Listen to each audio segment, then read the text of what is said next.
Are you vaping on this podcast? It's marijuana vape. I'm so glad you're going to be just blasting cotton while...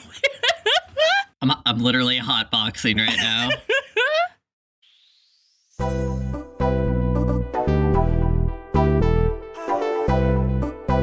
All systems nominal.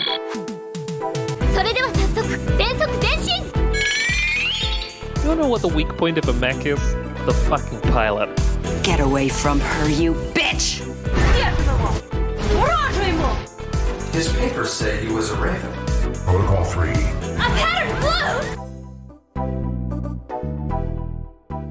Welcome to On the Shoulders of Giants, a giant robot power hour discussing mechs across media, their stories, and why we love them. I'm Nico, and I'm joined by Alice. Hi, I'm Alice. Yeah, okay, and Brian. I'm me. I got a bottle of wine. I'm ready to crack into it. I'm glad you got a bottle of wine. I have a half a bottle of sake here, and Alice is literally hotboxing the podcast recording booth, which is beautiful. I'm a seltzy girl, too. This time around, we're taking it easy, having a sip, and answering one of life's persistent questions. What is mechs? Let's launch into it. There are things you can't fight. Acts of God. You see a hurricane coming, you have to get out of the way. But when you're in a Jaeger, suddenly you can fight the hurricane. You can win. Do do do do do do do do do do do. I don't really have a good place to put this wine bottle now that I've opened it. In your lap, cradle it gently. Yeah, cradle like it gently. a pilot, put it in the strap, harness it down. What brand are we all on? Honestly, Quirk is very good. If you guys haven't had it, it's summer sippin'. I have an Oregonese Pinot Noir They have grapes in Oregon? called number 331 or 33. Number 331? Sorry, number 33. It's in brackets and I just can't read. We're already at that point. This bodes well. Yeah. Too gay, can't read. I've got Hakusuru Junmai Sake. Where did you get that? What, the sake? Yeah. The fucking Total Wine, man. Like, Oh, yeah, for sure. Total Wine and Liquor? Not sponsored. Did you heat that shit up at all or no? No, this is just room temp. All of my sake carafes, oh god, this is going in the weeb supercut. All of my sake carafes are currently dirty. I need to wash them, so. The implication being there's not just one. There are multiple. There's- And also you have let them all go to such disarray. Nico's got one for every day of the week. And it is Truly, Saturday. they should be hand-washed after every carafe of beautiful sake from glorious Nippon. Oh no, this I didn't get at the Total Wine. This I got at Safeway. So don't get it Hey, that's the twisted. safe way. Yeah, no, this is your $10 bottle of sake that's still Junmai, so I was just like, fuck it, room temp. Also, I don't think we could say anything about the respectability of my sake drinking, considering when I warm up sake, I put it in a carafe and then I microwave it, so... I was just gonna say, this wine was in a hot car all day because we went to a housewarming party and I just left it in there. Oh, so you've heated your beverage in the Japanese style. I've basically, I mean, Is that? Is that what that is? It's like dishwasher salmon. It's a real Midwest tradition. Wow, it is actually like both of those things that you just said, for sure. For real. Okay. So yeah, we are answering this really, really just like humanitarian question. We're really truly the UN has discussed it. we're truly going down an Oregon Trail question and answer. Brian will die. Yeah. I will die? No one said Yeah. Yeah, sorry. You can't just let me sentence Brian to death. I was like fully ready to agree, but I missed. I will die on the Oregon Trail. Is that what we're saying? Yes. Hey, I was a Boy Scout. I was a spiral scout, so... What the fuck is Fuck is a that? spiral scout? The fuck is that? Excuse so when me? you're...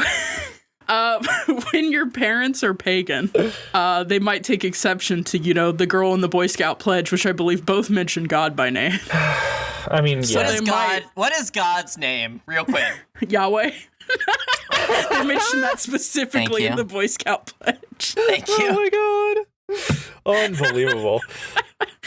No, so and if your parents are pagan and they don't want anything to do with the Christian American scouting tradition, they might start a chapter of Spiral Scouts, which is functionally the same thing, but you have way less supplies. Everything you do have is weird. There's no uniform, and it's basically just being forced to hang out with like 8 other weird white pagan kids because this was overwhelmingly white. Is this for kids who had to learn in the house? Is this for like homeschool kids? It's kids who had to learn in the house and their parents believed in the horned god. I always like to say not Baphomet. Cernunnos. I wore a Boy Scout uniform as a kid and a Girl Scout uniform as an adult, and both were for male enjoyment. Wow, that's deep. It's powerful. That's powerful. Thanks. See, if the Spiral Scouts had a uniform... I'm going to tether us back to the subject matter. Oh, yeah. Do we want to... Okay, technically, I'm driving this bus, so I can do this. Yeah, we don't have media for this. This is a bonus episode that we're releasing alongside our first properly released episode.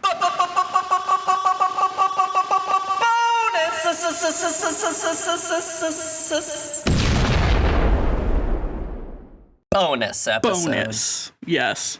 So yeah, technically we are considering everything we've ever consumed in answering the question, what is Mechs?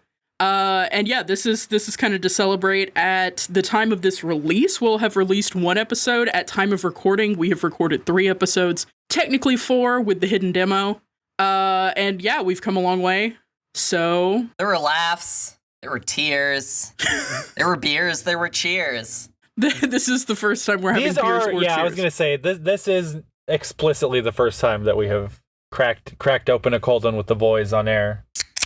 But it seemed like a good way. It seemed like a good way to kill several birds with several stones. At least in terms of us like having more of an introduction, because the format of our podcast is very much focused on the media that we're going over. Yeah. So there isn't really a place to be like, hey, I'm Nico, and I have psychosexual issues around robots. Well, I think that comes up organically, but yeah.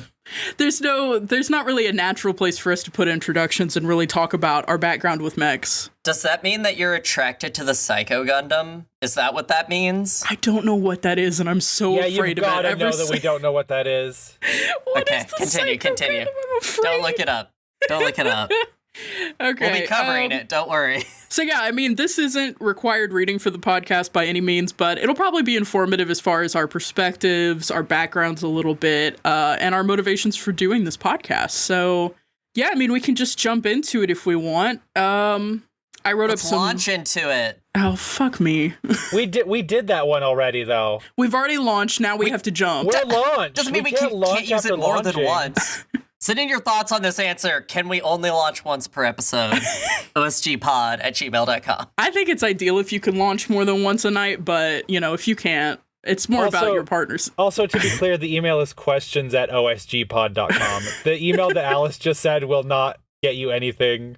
I don't even know that it exists. It might get you something from somebody, but that something will not be from us, and I don't know what that something will, in fact, be. Okay, we're going to record this, and then I want you to drop it in where I give in the wrong one. Comments@osgpod.com. It's still the wrong one. That's still... What is it? Questions. Questions@osgpod.com. Okay, here comes, right? Questions@osgpod.com. Perfect. That's nice. Put that right in. I might just clip that and use that in every episode, including episodes where you host.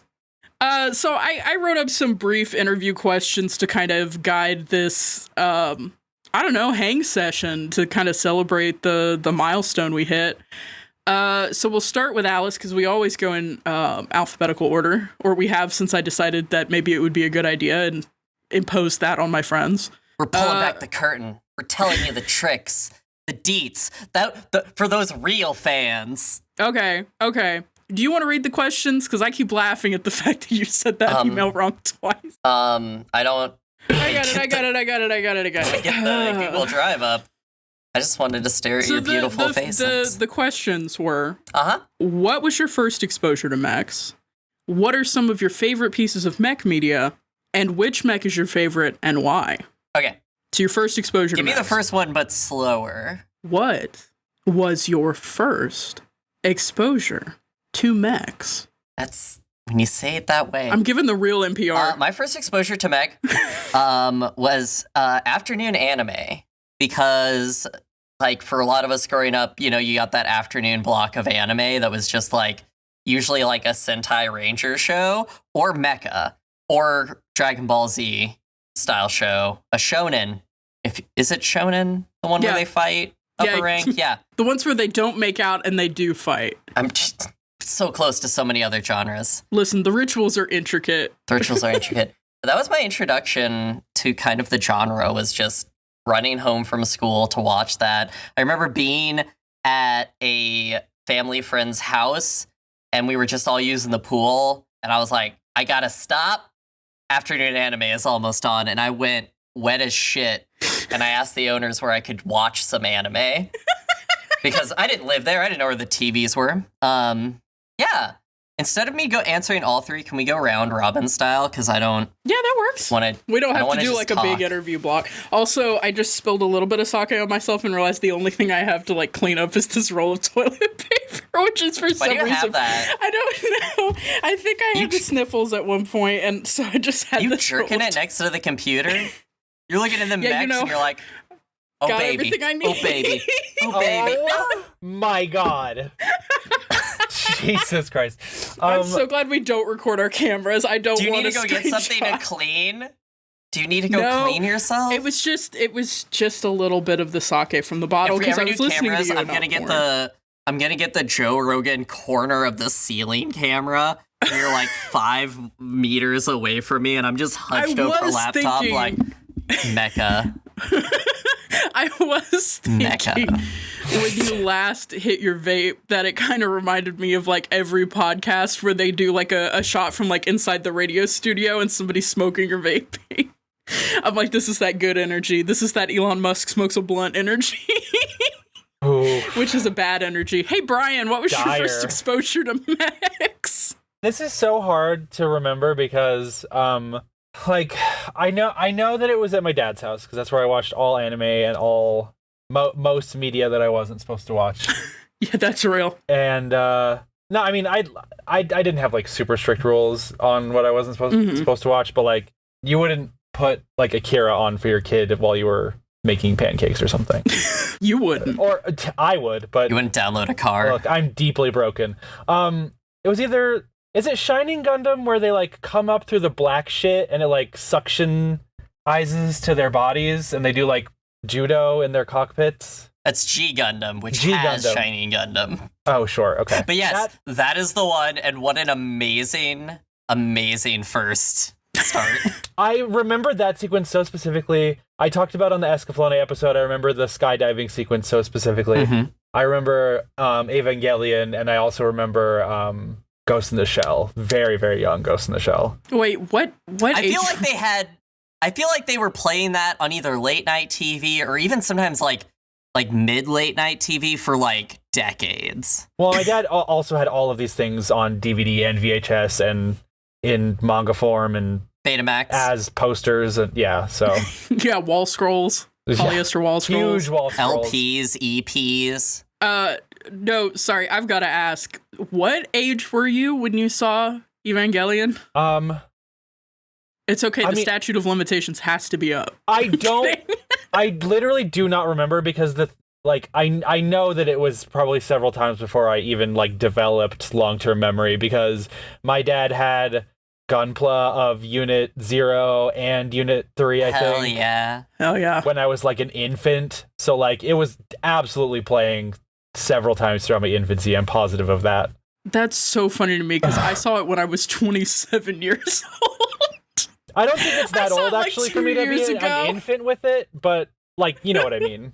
Yeah. No, what's funny to me is so my dad was also the person that I got illicit media through. He used to send me boxes of anime and manga that he had finished, and he was buying like bootleg DVDs and stuff because he went through a lot of international airports and cities, and so he was buying just like whatever the fuck. And I know for a fact I owned a box set of Ava, and I looked at it a couple times, and I think I started to put on episode 1, and I went, this sucks. I'm going to watch something else. Damn. And I think it says a lot about my character that I did not watch Ava until I was 27, but I did watch Full Metal Panic. And I'm gonna wait till Alice gets back for her to just fucking own me. Okay. She definitely also blew a vape while you were talking, and that was she did. wild. She really held it and blew it, and it she was really looked powerful. so proud. We knew. So my first exposure to mechs, as we'll have gone over or will be, I've had like one cup of sake and I've already dislocated from time. Yeah, okay. What? Speaking of, so I didn't have an in to manga or like anime or anything. So I present to you the thing I've had since I was 12 years old. The DVD entire series of Neon Genesis Evangelion that I bought with my pocket money. Oh my god, it's beautiful. For the Unbelievable. listeners, they are gorgeous. You know, your black box DVDs. They've got full color wraparound art, very crisp, wonderful serif fonts. Why is she on the cover? She's I don't a side know why. character. Yeah, there's a side character on the because cover. she's a lesbian and she deserves to be Toji's there. here. I was so glad Why when are her both wife of the came to her. lesbians on this podcast being so lesbophobic right now? And we're look just at glossing this. over There's it. your girl. We got a Asuka. Oh, here we go. The groomer, Misaka. Misato. Misato. Look, I don't remember pedophiles' names. I support women's wrongs. These are the two perspectives you could have. Your first exposure to mecha, Nico. Yeah, so as we'll be going over in the Armored Core app, which is going to be episode 2, so that'll be the next one out. My mom got that when I was like 4 to 6. I don't know. It came out in 97, so I was 4 years old when that came out. And yeah, my mom was playing that on the PS1 with me, and that is like, I have literally when we replayed that game for the pod, I was unlocking childhood memories just based on menu select sounds. Core memory unlocked. It was a wild moment, but I don't think I understood them as mech. I don't think I understood that there was a person in there until I saw Aliens, which I also saw around the same age, aka way too young. But the moment, and I clipped it and I put it in our opening montage thing, our theme, for a reason, but the moment that Ripley comes out in the power lift or the power suit to fight the alien queen, that was the first time I remember thinking, oh, there's a person in a machine and it's big and it's gonna fight. And I thought that whipped ass. Who did you think was speaking in Armored Core? My best friend the robot. Okay. All right. Okay. Okay, back to the top with the second question.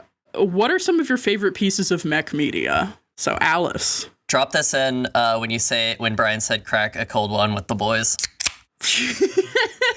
So my basic answer is Evangelion, obviously. Kind of just one of those touchstones. I really like, it's a visual novel. It's not a video game. It's 13 Sentinels. Yeah. Which is this really cool, trippy time period piece that is just, I can't wait until we go over it. I wanted to play that game so fucking bad, but I didn't have a PS4. It's amazing. It's the best. It's the best. I love it. Cthulhu Tech. I'm excited for it. Which is a TTRPG. Which is just really fun to play. Like I've heard of the style Cthulhu Tech, of the but I've never. Yeah. It was. I played an in-person one with it where you have like pilot abilities that make you more powerful and everything, or like you have to take negatives when you're making the character. And one of them is my character was a nymphomaniac, and oh god, I remember this. I took another one. She gets off on piloting a mech, and it was the most obtuse thing. And yes, I did roleplay it, and it was cringe, but it was beautiful. And then the anime Voices of a Distant Star, which isn't mech forward, but it's just so good and deals with a lot of that stuff. And then, of course, like Pat Labor 2, which... That is going to be our episode 3. Yeah. That's episode That's 3. That's like fully a month from now. Yeah. It's good. It's worth the wait. What about you, Brian? I mean, I will have already probably harped about this at one point. My favorite mech show / franchise is Eureka 7 or Eureka 7. It kind of depends. I don't know how you pronounce the show. The character's name is pronounced Eureka. That is like by far my favorite, and then like maybe like a follow-up like Evangelion, obviously. one I was thinking about really recently, that like I don't know that I would list in like my favorite of all time, but just I think about a lot is Darling in the Franxx. It occupies a lot of my thoughts in this genre more than it really should. Yeah, I'm gonna be real with you. I thought that was another one with tanks in it. I think I got that one and Girls in Ponzert. No, that one's crossed in my mind. Straight Mechs v Kaiju. Like, I mean, there's other tank anime probably. I mean, there's a lot. I could see how you could get confused, but you know, it's a mecha. It's something. But yeah, leading into that, we are taking suggestions on how to cover longer form media, because like, for example, if we wanted to do the Eureka 7 franchise, like the original show is 50 episodes, and then there's a sequel show that's like 26 to 30 episodes, I think, and there's like movies and shit, and then, you know, that kind of crap. And there are obviously also other things that are longer form. Yeah, I was really surprised you hadn't mentioned Friends at the Table, because I know you've been really on one about the Divine Cycle. The Divine Cycle is some of my favorite things ever to grace my consciousness, but that it doesn't have like the longevity like throughout my life that like Eureka 7 does. That makes sense. But it's up there for sure. I'm really excited for Eureka 7. Like, I feel like I bounced off of it more than once trying to get through it, and like, but I was young, I was stupid. There was a lot in there that I just, I'm excited to revisit it. Yeah, it's got such a unique like concept and aesthetic, and goes places that is really, really just super, super, like there's a lot of conversation at the end of the story with like Evangelion, for example, but they've drawn the world so much more sharply because they were able to do it in 50 episodes instead of like 21. Yeah, you have a lot more room to work. That there's a lot more of like, oh, this has been like a logical throughput for, you know, 30 odd episodes in and out, so it makes sense that this would happen here. So they don't just use their movies to clean up the fact that they didn't have a satisfactory ending? No, in fact, the movie is this bizarre... Satisfactory. The movie is this bizarre in-between point between the series and the sequel series where they just say like, hey, by the way, there's a multiverse, and this movie is going to be a freaky AU where everybody's weird. It's bizarre. I love when shows are just like... It's bizarre. One more again. So good. There's a Eureka 7 manga that I've read because it's focused on 3 female pilots, and it's very good. Yeah. Of course you read the manga because of 3 female pilots. That's Alice Core. Oh, it's blessed. I would do it too. I can't say anything. Women and robots. Women. Okay. Just women. What about you, Nico? My top 3 mech things. So it's very funny for me to admit that I owned Neon Genesis Evangelion due to my dad, and then I didn't watch it. And then I also owned Martian Successor Nadesco due to my dad, and I did watch that one. And I got like really into that one. So if we're talking like old school, this was my childhood mecha experience, it was Martian Successor Nadesco. And I think that was mostly because I didn't even know what it was kind of like satirizing, really, because obviously I hadn't watched much. I'd never watched Gundam. I didn't get any of the shit with Gekiganger in that show.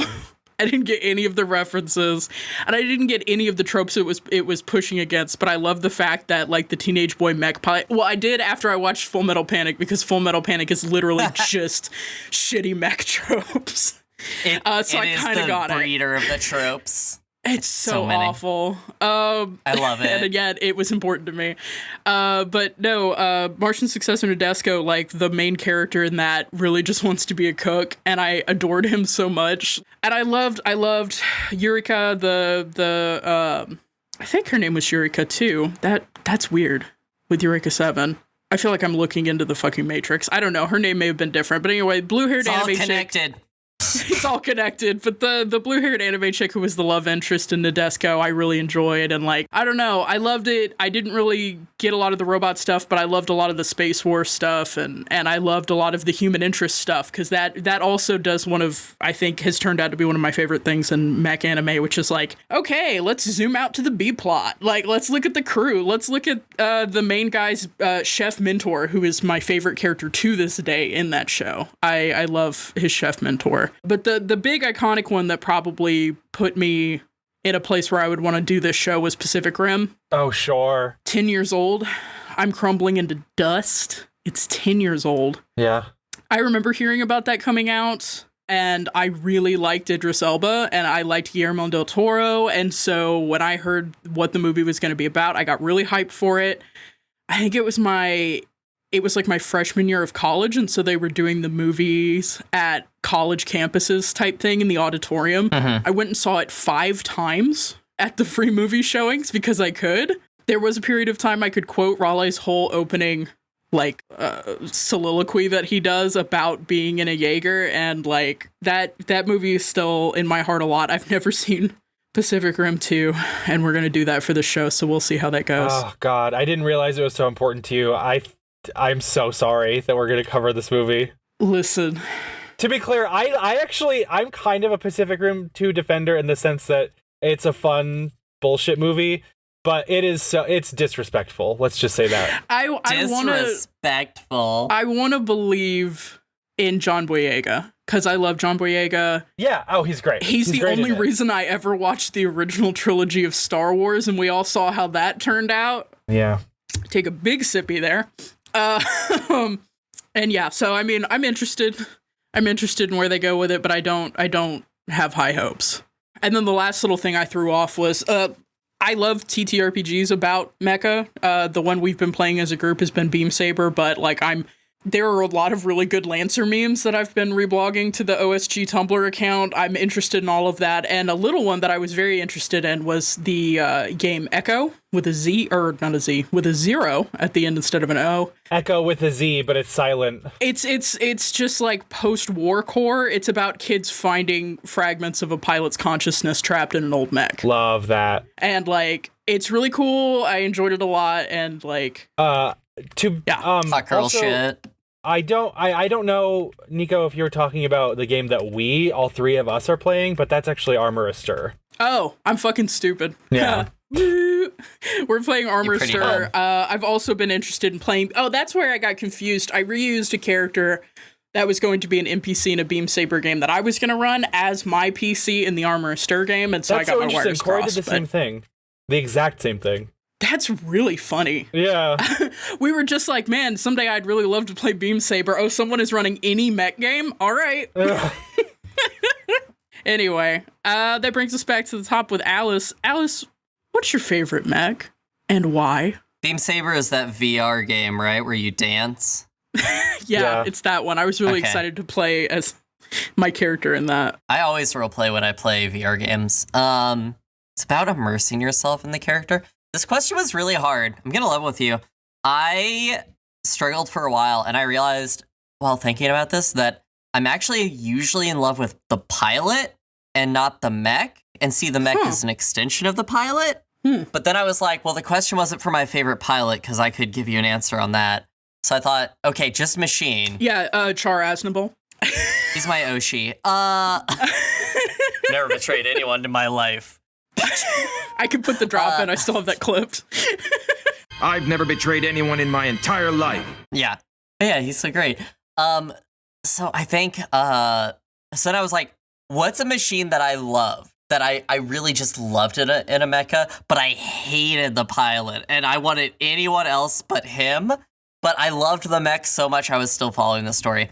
And I came with the GP SO3, the Dendrobium, and the GP03S, the Stamen, which is very funny. So it's actually one mech inside of a mobile platform, and I linked the video, and you have to watch it now.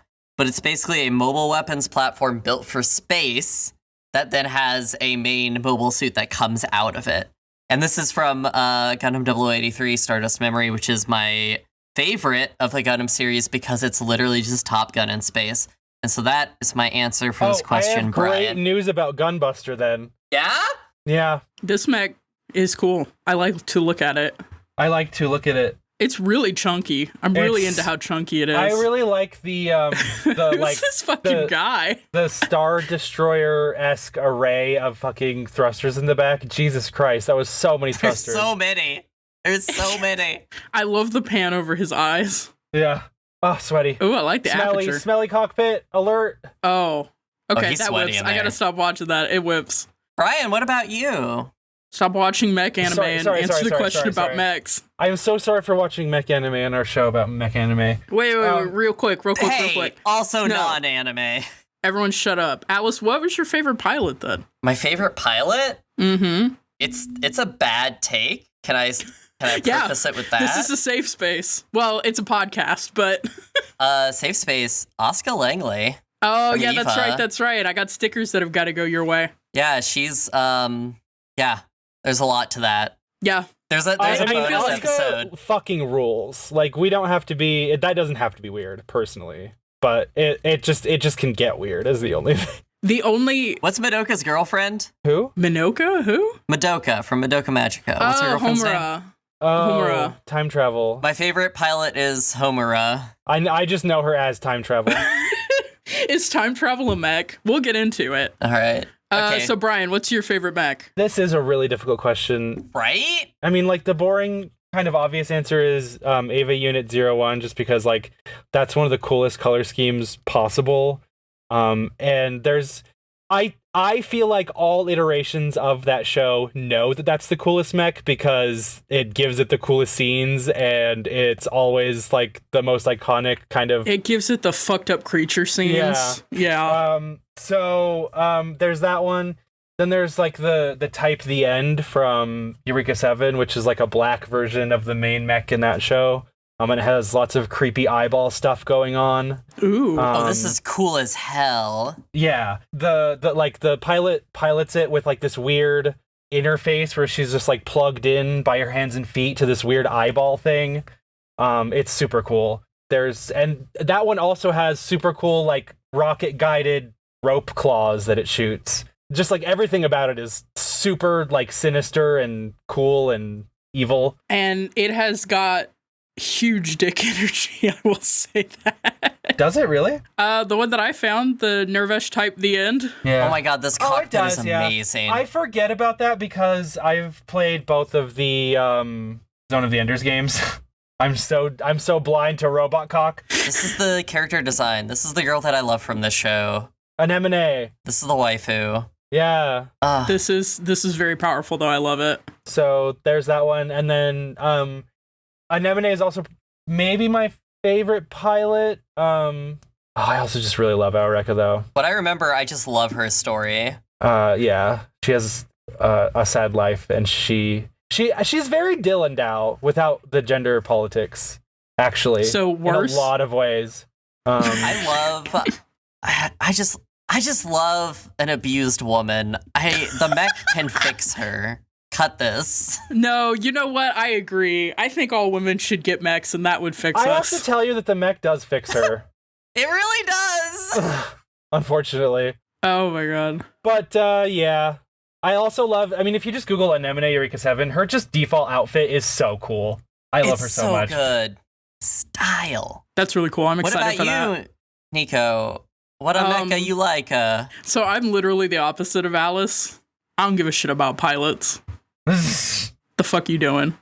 No, I care a little bit about pilots. It really depends on how well written they are. Like, it's literally like I said about Martian Successor Nadesco. I love the pilot in that. Don't know his name. Don't worry about it, though. I love the pilot in that. His background and his aspirations were really fun and cool to me, and like a good contrast to his job as like the special boy mech pilot. Well, I can't even say most because I haven't seen most mech anime, but the fucking mech pilot boy in Full Metal Panic, I wanted to drop kick him off a bridge. I wanted that blue-haired girlfriend. Oh my god, his name was literally Sasuke. I fucking forgot. Oh, I think I obliterated it. I think I replaced him somehow with the better Sasuke, who is not even that much better. It's Sosuke. Sosuke. That's right. Core memory unlocked. Me making that emphasis in my own mind. But yeah, normally I don't really care that much about the pilots. I'm more into either they're more interesting to me depending on their relationship with the machine or their relationship with other pilots. And proof of this is the fact that my favorite mech is Cherno Alpha from Pacific Rim. Jesus Christ. This motherfucking thing. It's a brick shit house. It's all fucking olive drab with red accents. The nuclear exhaust stack. It looks like a nuclear fucking stack. It's really cool. It's got shoulder cannons. It's hands look like trash compactors. I'm obsessed with it. It's still got a Soviet star on it, which has wild implications because I forget For the what year. lore? Oh yeah, it was like year of or future when it came out. It was not. Yeah, it was not set prior to the fall of the Soviet Union, so that suggests either the Soviet Union still exists in Pacific Rim, which I don't think it does because they address it as Russia. They don't address it as the Soviet Republic. Or that this mech was made during the Soviet Republic for some reason. Or that, more likely, the designers just went, oh, what's Russian? Here, Soviet Kish. But, like... Red Star. Yeah, Red Star. I just like that the pilots are wearing literal, like, Soviet tank helmets. Yeah. I love it. I love the throwback. I love the stylings. I guess they took billions of dollars to make, even in Russian terms. Sorry, rubles, okay? Yes. Don't cancel me. It's so funny how, like, popular fiction has, like, the Schrodinger Soviet state, like, half the time. Yeah. But yeah, I love it. It's huge. It looks really utilitarian. It's blocky. It takes up space. And it's got a bunch of Soviet nostalgia all over it. And it dies like a fucking chump in, like, the first major battle. My man died so quick. They died so fast. Spoilers. Well, Spoilers. it's been 10 years if you haven't seen it by now. But yeah, I don't give a shit about those pilots. Like, their whole thing was that they both had peroxide blonde hair. I don't care. They were beautiful, though. They were like bodybuilder types. They were very 2012 Tumblr energy, like power couple energy. She definitely had eyeliner sharp enough to kill a man. But I love their big mech. And yeah, I think that says a lot. So yeah, that was mine. Beautiful. Who would win in a fight out of these three? Oh, well, Cherno Alpha would die immediately. Probably the events of Chernobyl would play out again inside Cherno Alpha. Like, they'd go to engage something and the graphite would hit and then there'd be a reaction and then everyone would die. Beautiful. And then your guys' mechs would fight.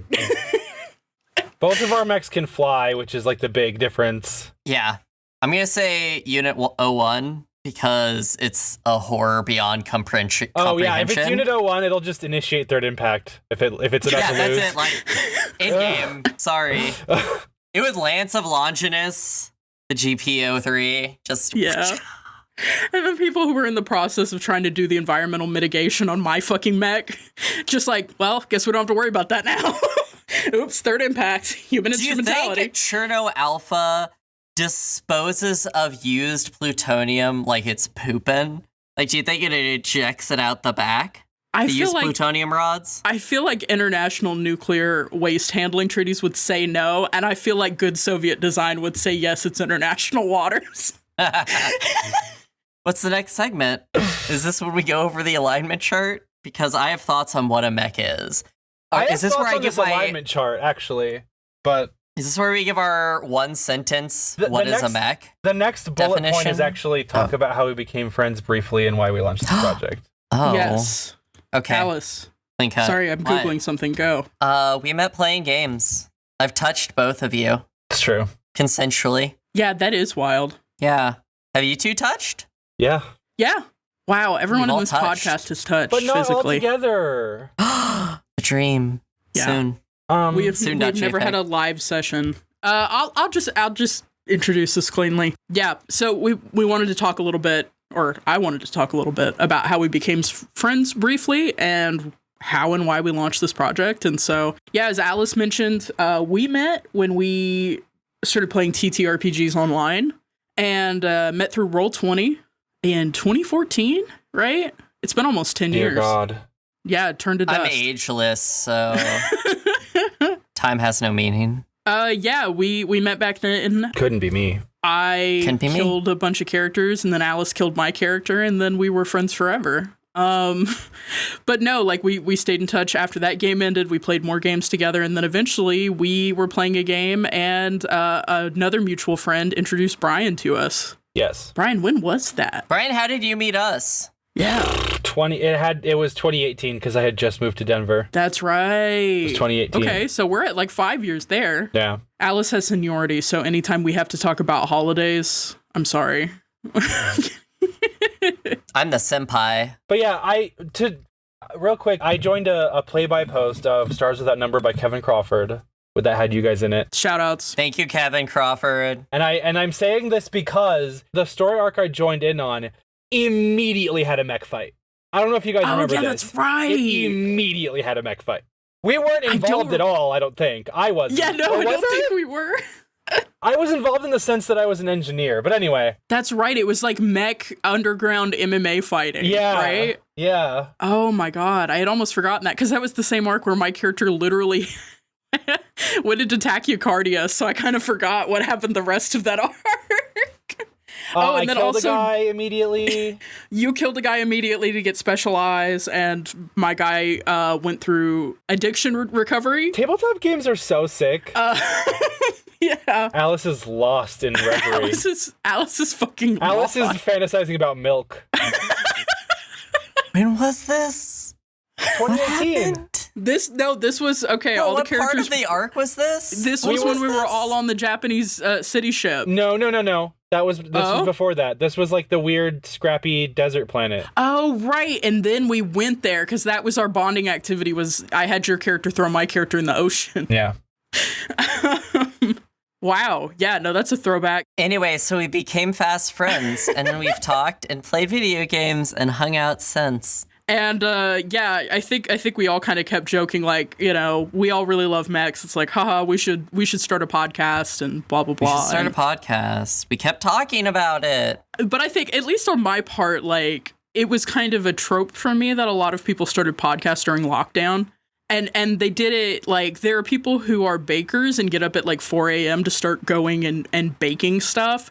And then there were people who started a sourdough starter during lockdown. And not that either of those people is better or worse than the other, but there's a definite casualness. Yeah, I totally see what you're saying. Yeah. Yeah. And so I feel like there were a lot of people who maybe started really cool creative projects during lockdown. And then there were people who were like, I don't know, I'm bored. I'll order a mic and my friends will order mics and we'll just talk about literally nothing. I'm completely with you on this because I felt exactly the same way until Alice literally approached us both with a, like ambushed us both with a surprising... A business pitch document. Fucking podcast pitch, which was so good, by the way. Yes! It was literally so good that it convinced us to fucking spend the last 3 months and potentially the next several years of our lives doing this. Yeah, we literally, With like, one Alice Google came document, in. Alice just said, we're doing this now. Yeah, Alice started a group chat and came in and was like, here's the pitch document. Here's art that I hand drew. Incredibly cute art that I hand drew. Incredibly cute art that we have preserved for our personal use only, but, like, it is adorable. Alice Maybe took the time. I was gonna say, maybe one day it'll be a Patreon stretch goal for someone to literally catch a glimpse of this fucking art, because it is my favorite thing. If you become $100 a month patron, you can you can see this art once. No. And then I'll kill you. No, wait, any hold on. Patreon money would go to gotcha. We cannot do this. That is literally an NFT. That is literally... We just reinvented NFTs. We just reinvented NFTs. Fuck. No, I think I was at the point where you always talk about starting something, and I realized that goodbye, I love you, both of these people, and I know you two are much smarter and funnier than me. Shut the fuck up. And as I want to become a personality-based internet personality, this is all. Like, we don't matter. We don't matter. Hitch yourself to success. If you just get dragged up to their level and then hitch on to the next person. So you guys are the stepping stone. No, I was literally about to say. I will betray everyone on this podcast. There's going to be a Hulu documentary about our startup of this simple podcast. There's going to be like that NPR, like... People make games. They didn't know what she was up to. I can't wait for season 86 of Serial, which is just about our podcast. Jesus Christ. Welcome back to Serial. For some reason, we thought this needed to keep going. Yeah. No, literally, we do not matter. This is all just a stepping stone so that Alice can become a VTuber. It's my dream. It's what I look up to in the night. It's what I think about. If we ever sell merch, if we ever do live shows, I can promise you, every penny goes into getting Alice a rig. I love the idea of us, like like being a no-name podcast who hasn't even launched, and we have a live show, and we just go down to Applebee's and we go where they have the karaoke mic stand, and we do an open podcast. Do this podcast, but outside. Shout out. That just made me want to launch out of my body when you said those words to me. But just imagine, we can all have our cans on. We're all just talking to microphones. We're like, well, looks like Becky got the mozzarella sticks at table 14. Yeah, I love mozzarella sticks. So, about Star Driver.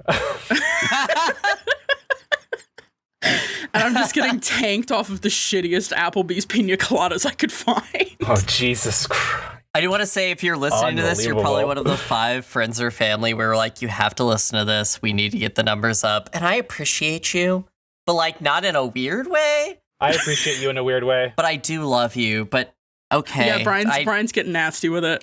Yeah, thank you, please. I'm taking one for the team. Please like, comment, rate, and subscribe. I was playing with my niece. Yeah, you were playing with your niece? I was playing with my niece, and she's very obsessed with like cameras and taking pictures, and she grabbed my phone to do a video, and I kept telling her, you have to end it by saying, be sure to like, comment, rate, and subscribe. And she would yell at me, we're not YouTubers. Damn. And I was like, obsessed with your niece. Can we get her on the pod? I'm going to find the video and send it to you, and I want 100. You to just cut out her voice and put it in there because it's hilarious. Okay. Listen, I have very strong moral stances about monopolizing on or capitalizing on children for content. I'm making an exception because this is hysterical.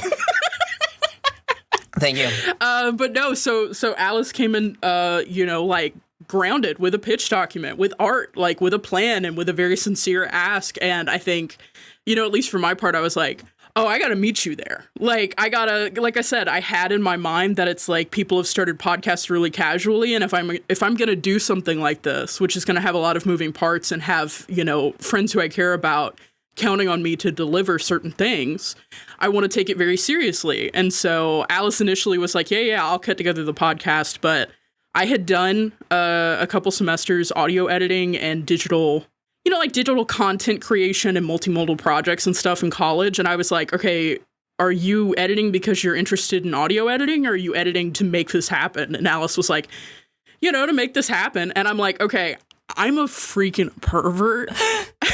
I'm gonna be taking this over now.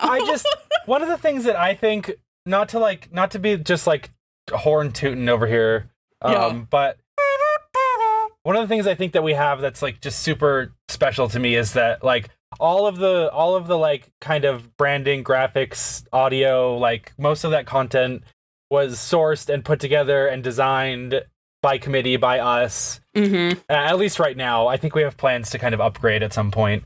It really depends, but also I'm like really insanely proud of the stuff that we've done together. That's what I'm counting you in this, Alice, because you're like, no, you guys are doing the branding and you guys are doing the editing and blah, blah, blah. Shut the fuck up, Alice. No, item 1, we wouldn't be here if it wasn't because of you, but item 2, you've done a lot. So please send all comments about the media and editing to comments@osgpod.com. Yeah, send it to that one, because that way I don't have to look at it. Yeah, please. Because it's the Make wrong sure fucking email specifically do spell checking. It is comments@osg.com. Yeah. Hey, if you have a criticism, go ahead and send it to that one. I'm a fragile snowflake. I want to get this right out of the way. I'm a fragile snowflake. Any negative comment, I'm going to read and cry. From the beginning, every single negative comment, I will read and cry, okay? And that means it is my sworn responsibility that if you leave a negative comment and Alice cries about it, I am showing up at your house. As the chief social media manager, I'm just going to be that meme of the soldier blocking the sleeping child from like all of the grenades and knives and with stuff. The knives and I just simply will not be showing those comments to you. For a second, I thought you were going to say you were going to be the Navy SEAL copy pasta. I am also going to be that. Anyway, we're friends. Alice came in with this fantastic idea. We've all been able to bring like different talents and certifications and randomly accrued millennial skills to this. And I think we're really excited to make it happen. So, if you're listening, thank you for being part of it. And let's throw to break. Break. Yeah. Wait, I have to do this. Yeah. Are you ready? Okay. By Jove! What on earth did you just proclaim about me, you wee rascal? I'll have you know I graduated top of my class at the Royal Academy of Biscuit Enthusiasts. And I've been involved in numerous high tea sessions with the Queen herself, having consumed over 300 delightful scones. I've trained in the fine art of biscuit dunking, and I'm a top tea connoisseur in the entire United Kingdom, my dear fellow. You're nothing to me but just another crumb. I will dunk your spirit with elegance, the likes of which have never been seen before on this lovely isle. Mark my words, old chap. Think again, you absolute nincompoop! As we speak, I'm contacting my secret network of butlers across the realm, and your whereabouts are being traced right now, so you best prepare for the clotted cream storm, you little scone! The storm that brings a delightful end to this quaint thing you call your life. You're quite finished, lad. I can be anywhere, anytime, and I can critique your tea etiquette in over 700 ways. And that's just with my peaky extended, I dare say. The way that my jaw was hanging open that entire time. I've never been put in my place harder. These are empty, so I've never been put in my place harder. I'm gonna experience heat stroke if I don't run the AC right now, so yeah, let's I'm gonna be right back. Clotted cream, I am losing it. Dear God. Hey, Nico here in the break. Just wanted to let you know that while this is a podcast, and we'll always do our best to describe visuals we're commenting on, we'll also include links to the mechs and images we discuss in the show notes, and post actual photos on our show website. Along with that, make sure to check the show notes for content warnings as appropriate to the episode. That's all for now. Back to the show.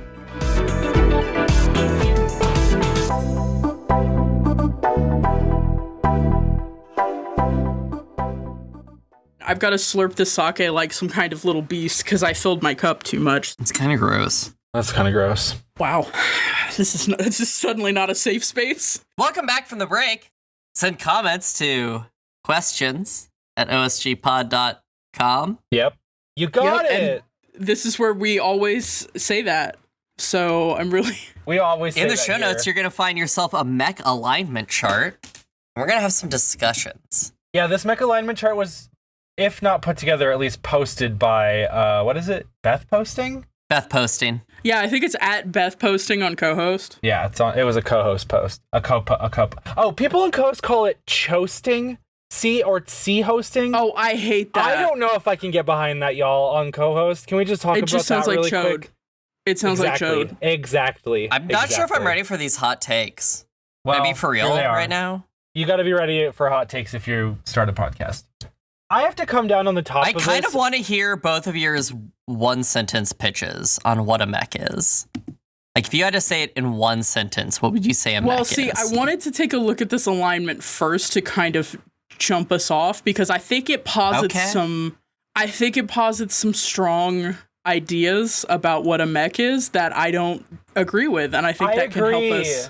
So, I mean, okay, hold on. So much respect to Beth Posting for this is not at all a diss. This is so. Do we want to go through function first or form first? Yeah. So let's first let me.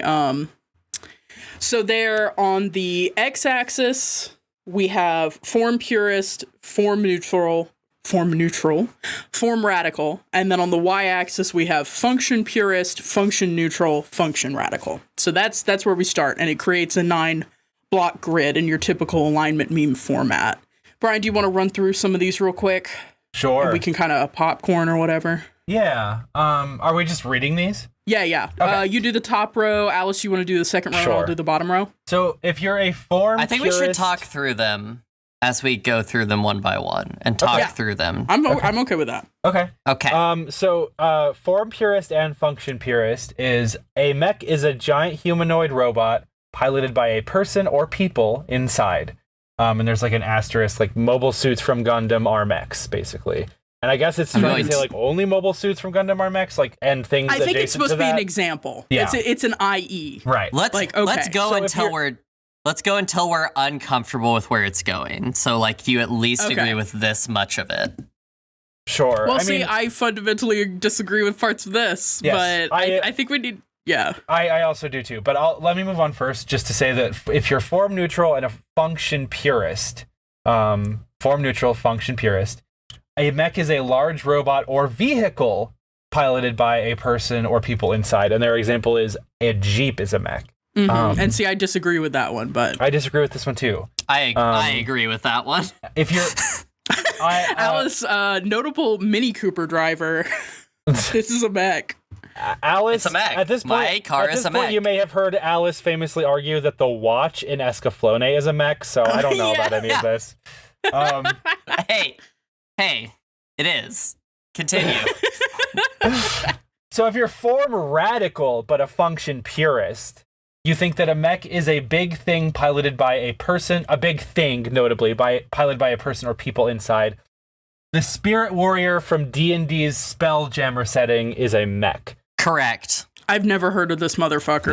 This is like a big This is a big bug. It's like a bug dinosaur.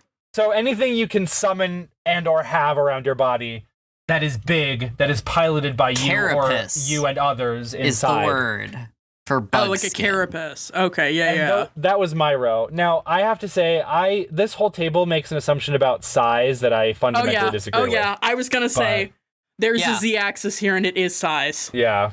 Let's go to the next row. I'll do the next row. Yes. Function neutral and form purist. A mech is a giant humanoid robot somehow controlled or influenced by a person or people, i.e., the Iron Giant is a mech. This is closer to me. This is closer. It's closer, but I still don't agree, which is funny. Right. Okay. Let's go to the next one, which is function neutral, form neutral. A mech is a large robot or vehicle somehow controlled or influenced by a person or people, i.e., a self-driving car is a mech. That's the furthest for me. Honestly, I thought Jeep was the furthest for me, but I think this one may be the furthest for me. This one fits for me. Again, like the only thing I'm bumping against is just the size that it's making an assumption about, which I'll talk about. And if you follow us on co-host, then you'll know that I've posted about this already. But anyway. Okay, last one. Function neutral, form radical. A mech is a big thing somehow controlled or influenced by a person or people. Saphira the Dragon from Aragon is a mech. Oh my god, that's bold. I don't know about that one. I've never Honestly, read those books. Can we just take the word big and large out of all of these? I think we can all I feel agree like we that have a to mech. discuss it. I feel like we have to discuss it. Let's do the next row first. I'll do the next row. Okay. So if you are a function radical, but a form purist, you say a mech is any giant humanoid robot. So Transformers are mechs, which I don't agree with. I don't agree with that either. That's wild. Okay. If you are a function radical but form neutral, a mech is any large robot or vehicle. And the example here is apostrophe gur. So I guess Vigor is a mech. Yeah, I don't know what that is. All right, we're about to, no, I'm going to actually go to google.com instead of duckduckgo.mormon or whatever the fuck it is. This is a big Star Trek, the motion picture thing. It looks like a big wiener. Meh. Is a strap on a mech? Nothing in Star Trek is really a mech to me. Yo, I fuck this guy, yeah, though. this is a ship. This is a ship. This is a ship. You've got jokes. Yeah. You want into this? This is hot. You see this shit? I am seeing this shit. The last one, function radical, form radical. A mech is any big thing, i.e., Totoro is a mech. No. Now, see, Okay, I'm gonna I say don't right believe... now. I'm ready. I think I got something we can all agree on. Okay. Mech need a pilot, or it's just a robot. Yeah. There has to be Agreed. something controlling it Agreed. that is not the thing. Agreed. Gotta be. Catbus is a robot. Catbus is a robot. Totoro is an automaton. Yeah? I was going to say it was a living creature because organisms still exist and the catbus is probably an organism, not a machine. Animals have been abolished on socialist grounds. Everything is a machine. What do you think the plot of My Neighbor Totoro was? Just a couple of questions. It was a hospital drama. Girl, what? Brian, okay, so we can all agree it's got to have a pilot or something outside or inside controlling it. It just does not have it might have direct control, but it can also be controlled from outside. I think we can also say that because a lot of mech have autonomous mode and stuff. Here's what I realized was a weird thing for me. I think to be a mech, a pilot has to have a special relationship to whatever the machine is. Like, if you just get in a car and drive it, that is not a mech. If you get in Bumblebee when he's a car, I don't know anything about Transformers, but like that is closer to me because you actually have a relationship to this large thing, right? Or to this thing, period, because we're going to get into size. So for me, one of my weird false taxonomy tenets is, because the main point of this, and I think all human endeavor, is to create false taxonomies that we can argue about until we die. Right. I mean, yeah, come on. Let's go. There has to be a pilot. I agree with Alice, but a pilot who has special relationship to control. Should we do our one sentence taxonomies? Is that what we're doing? I don't have mine written out. I don't have mine written I figured out, but I I'm would going to come up with it on pod right now. I can say mine. You don't gotta write it out. You gotta try and speak. You want to argue first? Because I can argue you right now. Alice, get in here. Argue me. I don't think you need a special relationship. Give me your first sentence. I don't think you need a special relationship. You don't think? Give me my sentence. I demand it. Yeah. A mecha is a augmentation of a being's self to enhance them. My mom's walking stick is a mech. Yeah. That's a mech. Okay. Good. Yeah. Okay. That's the concept. So it's okay. That's interesting. anything like that. Yeah. Clothing is a mech. It augments you. So you're in the school. I had it down for the later segment, but like Kill la Kill for you could be a mech anime. I would consider it a mech anime. Yeah, well, that's difficult because Kill la Kill has a mech. Yeah. Also because it has a mech. Kill la Kill does have a legit like actual it has a real mech. Okay. But yeah, like, tell me why you think it needs to have a special relationship. I guess this was my thing, but Brian, feel free to jump in. I think it has Brian, to be a special do you agree relationship. with this statement? Oh yeah. Brian, do you agree? Disagree? Or are you ambivalent? I disagree. Huh? Okay. Are we asking if I agree with Alice's statement or Nico's statement? Nico's I think we statement, circle not back to mine. mine. Yeah, pilot who has a special relationship to control things like being. I'm neutral on Nico's statement, and I think that's just because Brian, relationship neutral. Yeah, I think that I like that. I like when that happens. Well, no, I think actually you're right. I was thinking of like a special relationship being like something existential, deep, and like very like focused by the piece of media on. And it absolutely does not have to be positive. But actually, it doesn't have to be that. Like, for example, in Gundam 0080 War in the Pocket, I've heard of this. Chris's relationship with the with the Gundam is very incidental, but it is special because she is proving something about this mech in this movie or in this OVA, right? She's proving that it's not ready. Right? And Bernie's relationship to the Zaku is special because he sucks. It was his shop car he left in the woods. Yeah. So that's what that's kind of where I can see it, but I think of it in the same way I think of like a gun, right? Like you use a gun to do a task. You use a mech to do a task. So is a Warframe a mech to you? Like yeah. Okay. I will say that I will come out and say I think power suits are mech. Okay, that's interesting. I think I agree with that, actually. I think I do too, which is interesting. Strike which is about prepubescent girls. What? I was asking Nico if she had her one sentence taxonomy, because I do, if we want to. Yeah. Go for it. Okay. My one sentence taxonomy is, a mech is a proportionally skewed construct which must be piloted by a sentient being. That's it. That's it. That's all I care about. I like it. Proportionally skewed is good. I think that language is good. You know, I think it gets a little fuzzy around like clothing or like close body hard suits, because y'all, I enjoy the idea of a power suit being a mech, but I'm also afraid this means we're gonna have to cover Anthem, and I don't want to do it. Oh, you can't play it anymore. It's dead. It's unplayable. Yeah. You literally can't play it anymore. That's wild. Oh my god. Do you ever think about people who bought... Shoutouts to Gundam Evolution. We are doing that before it dies. Do you ever think about people who bought the Google Stadia Anthem? Do you ever think about people who bought Google Stadia? Do you ever think about people who thought Google Stadia was going to be lit and it? Respect to y'all. I've been bamboozled by capitalism too. We all have. Anyway. Hey, shout outs to the Alphabet Corporation. Keeping it real. Keeping it real. Thank you for hosting our domain or whatever. Yeah, unfortunately, fuck. That's comments at OSG Pod. God damn it! I want to talk about size. Unbelievable!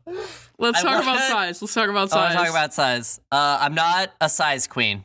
People have said this about me, and I just want to come out and say I am not a size queen. However, I love it big. I love it hard.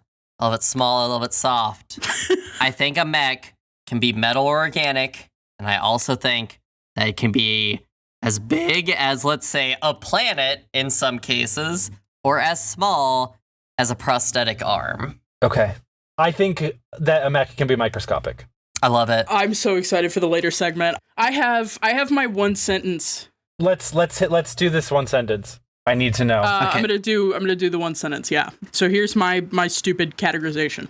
A mech is a complex creation that augments a person's abilities for a specific function, which said pilot has a special relationship with.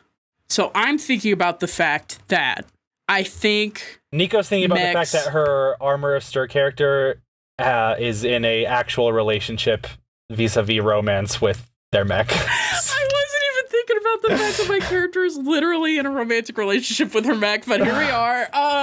She's dating it. It's going good. I'm proud for them. They are going well. Brian, you've got to introduce more problems. As a lesbian. Sorry. Whoa. I just need to, I'm going to put down right now that I am going to mention that you said that when we talk about why that clock completed in the last session. I'm really excited to get hurt. It's going to be great. But no, so I think the important thing, and it's funny because I wrote the sentence and now I'm looking at the sentence and I'm like, I don't know if I wholly agree with my sentence, which may just be most of this bottle of Hakusuru talking, but... Look, we're out here. The creation is important to me. I think the thing being piloted has to have been created, whether it is organic or inorganic. I think it has to have been engineered, which makes me frustrated. Can you run it by me? Yes. One more time? Run it by me one more time. Okay. A mech is a complex creation that augments a person's abilities for a specific function, which said pilot has a special relationship with. Okay. So actually, this begs a very important question because I thought of an immediate example that may be contradictory to my own taxonomy, and I need the group to address it. What's the name of the guy from Ratatouille, and does he count as a creation? I mean, his mama created him. I only know the rat.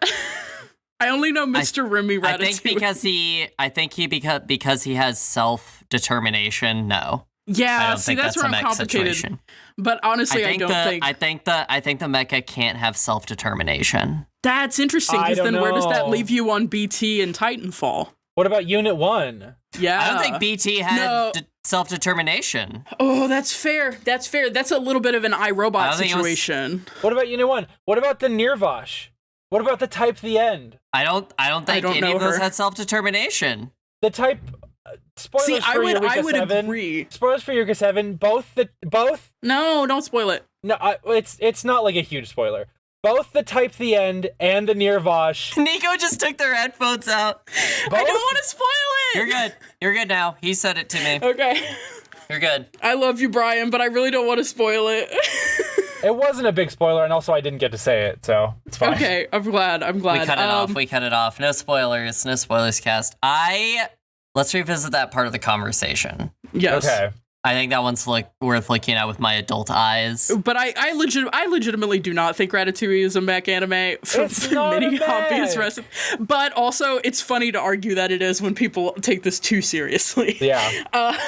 Yeah, I agree. I think to go through the taxonomy, I think it has to have been created, whether it's organic or inorganic. It has to have been created. It has to have a specific function. One of my favorite things that we keep running into in mech anime, like in Armored Core and in Pat Labor, is like, oh, initially these were created as industrial equipment and now we kill people with them, which is so funny as like an evolution.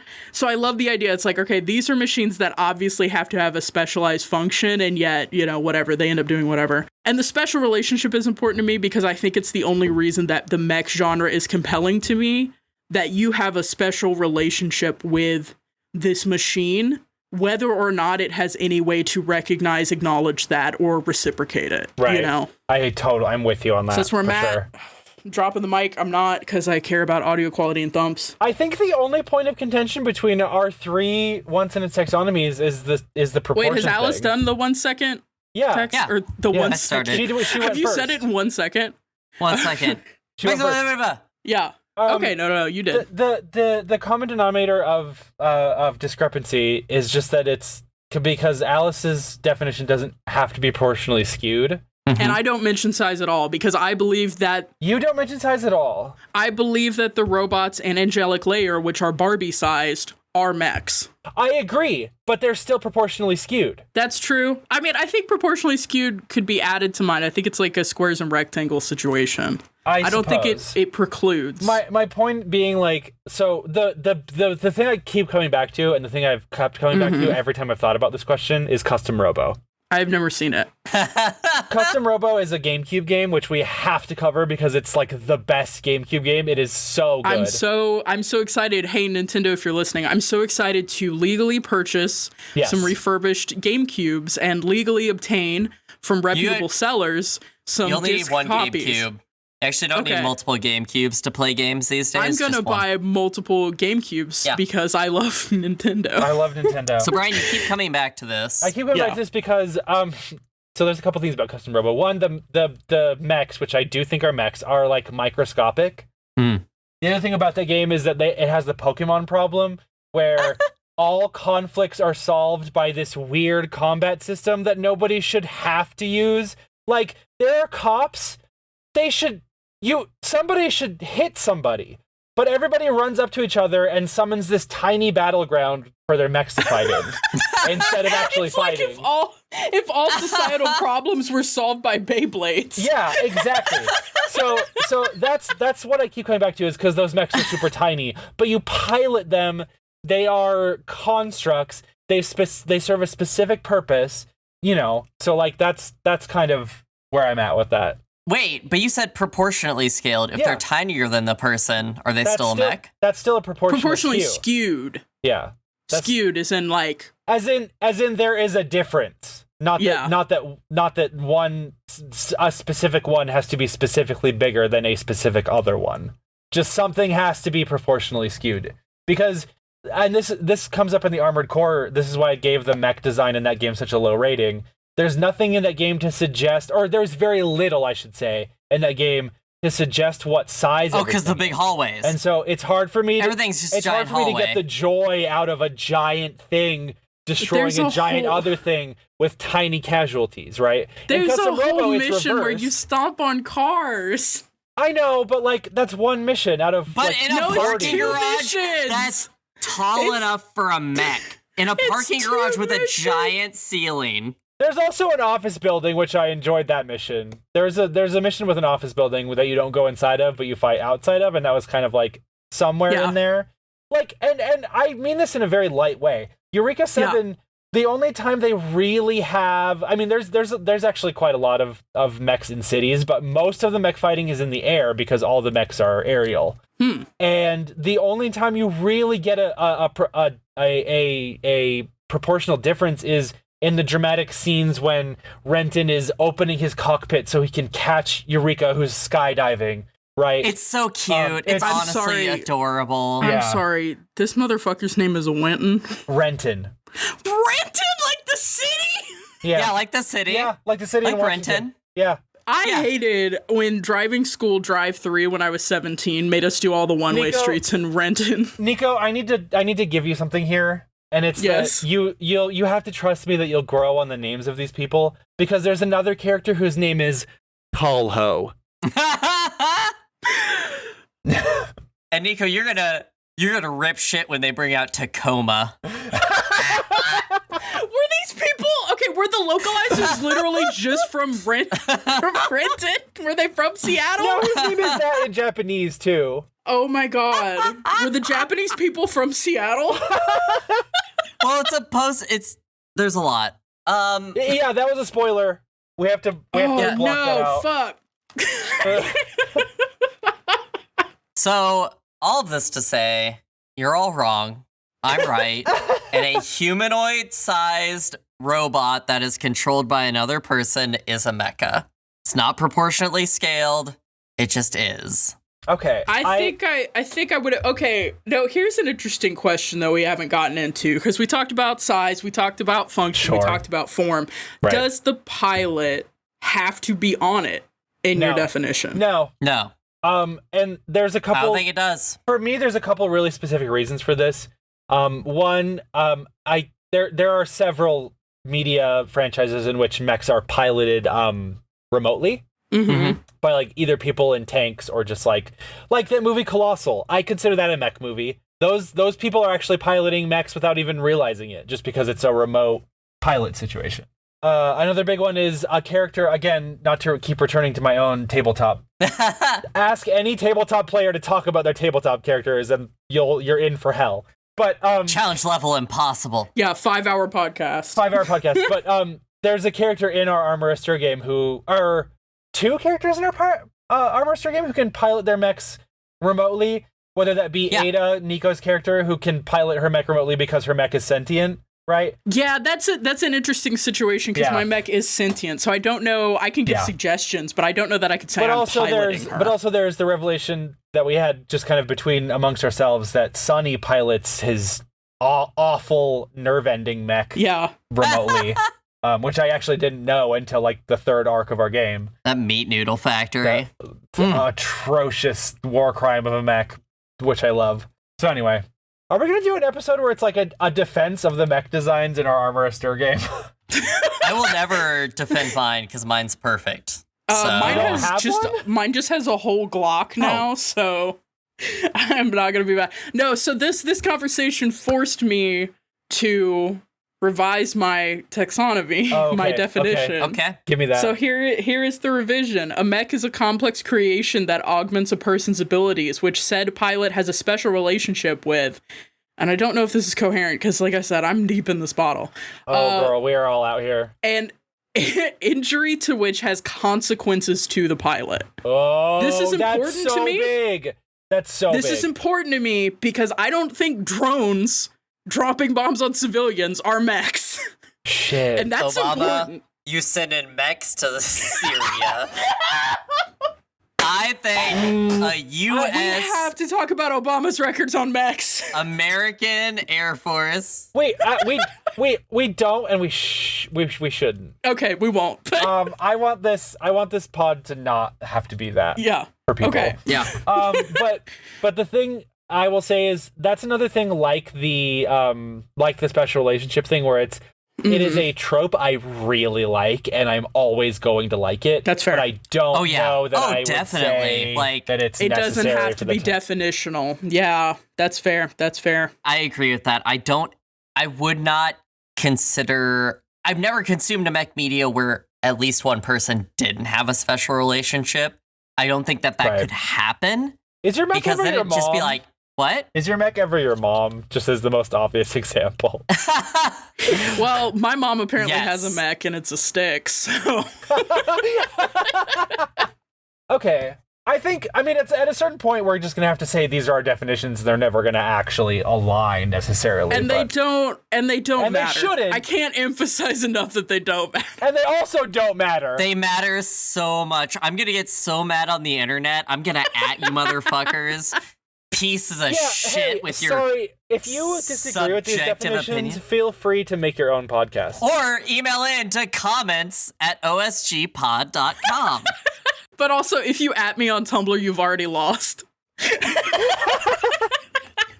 And that's the only platform I'm on, so good luck. I do want to say I really do love hearing your guys' take on this because it makes me know why you might like or dislike media that I enjoy. Exactly. That I was think my that's very important. Yeah. Yeah. I think knowing where we're each coming from and why I might like rate Armored Core pretty mid compared to something like Pat Labor 2, which is much less mech heavy, but has like a special relationship with the mech.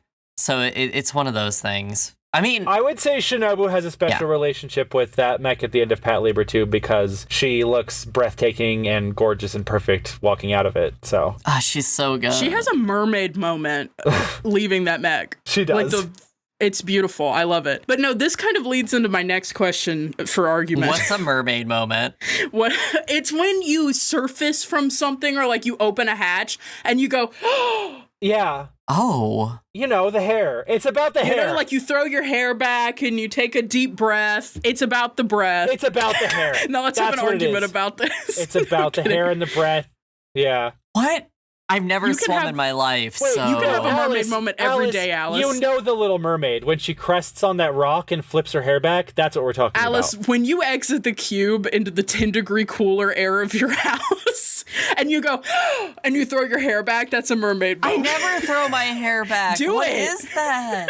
Okay. Continue. Next segment. Our next segment, yeah. No. Question. The next question I wanted to get to. Sure. Does mech media have to have cool mechs to be good mech media? No. And to ask the inverse, can cool mechs redeem an otherwise bad or blah thing? Yes. Needs a mech. Cool mechs fix fucking everything. No holds bar. We all agree. You could have the shittiest piece of media, like let's say Pacific Rim, and you throw cool mechs in there. No, and it's so fucking good. That's the funny thing to me is I was actually gonna say that exact thing about Pacific Rim 2. Okay, no, that I will hear that argument, right? That is why I'm a Pacific Rim 2 defender.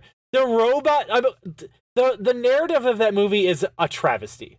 But travesty. But he said the travesty. mech design and the visuals and the fact that it's constantly just saying, hey, did you like this thing from this video game and or anime? Well, watch it in this live action movie with John Boyega. And I sat in the movie theater and I said, hell yeah, I will pay $20 for this again. Thank you.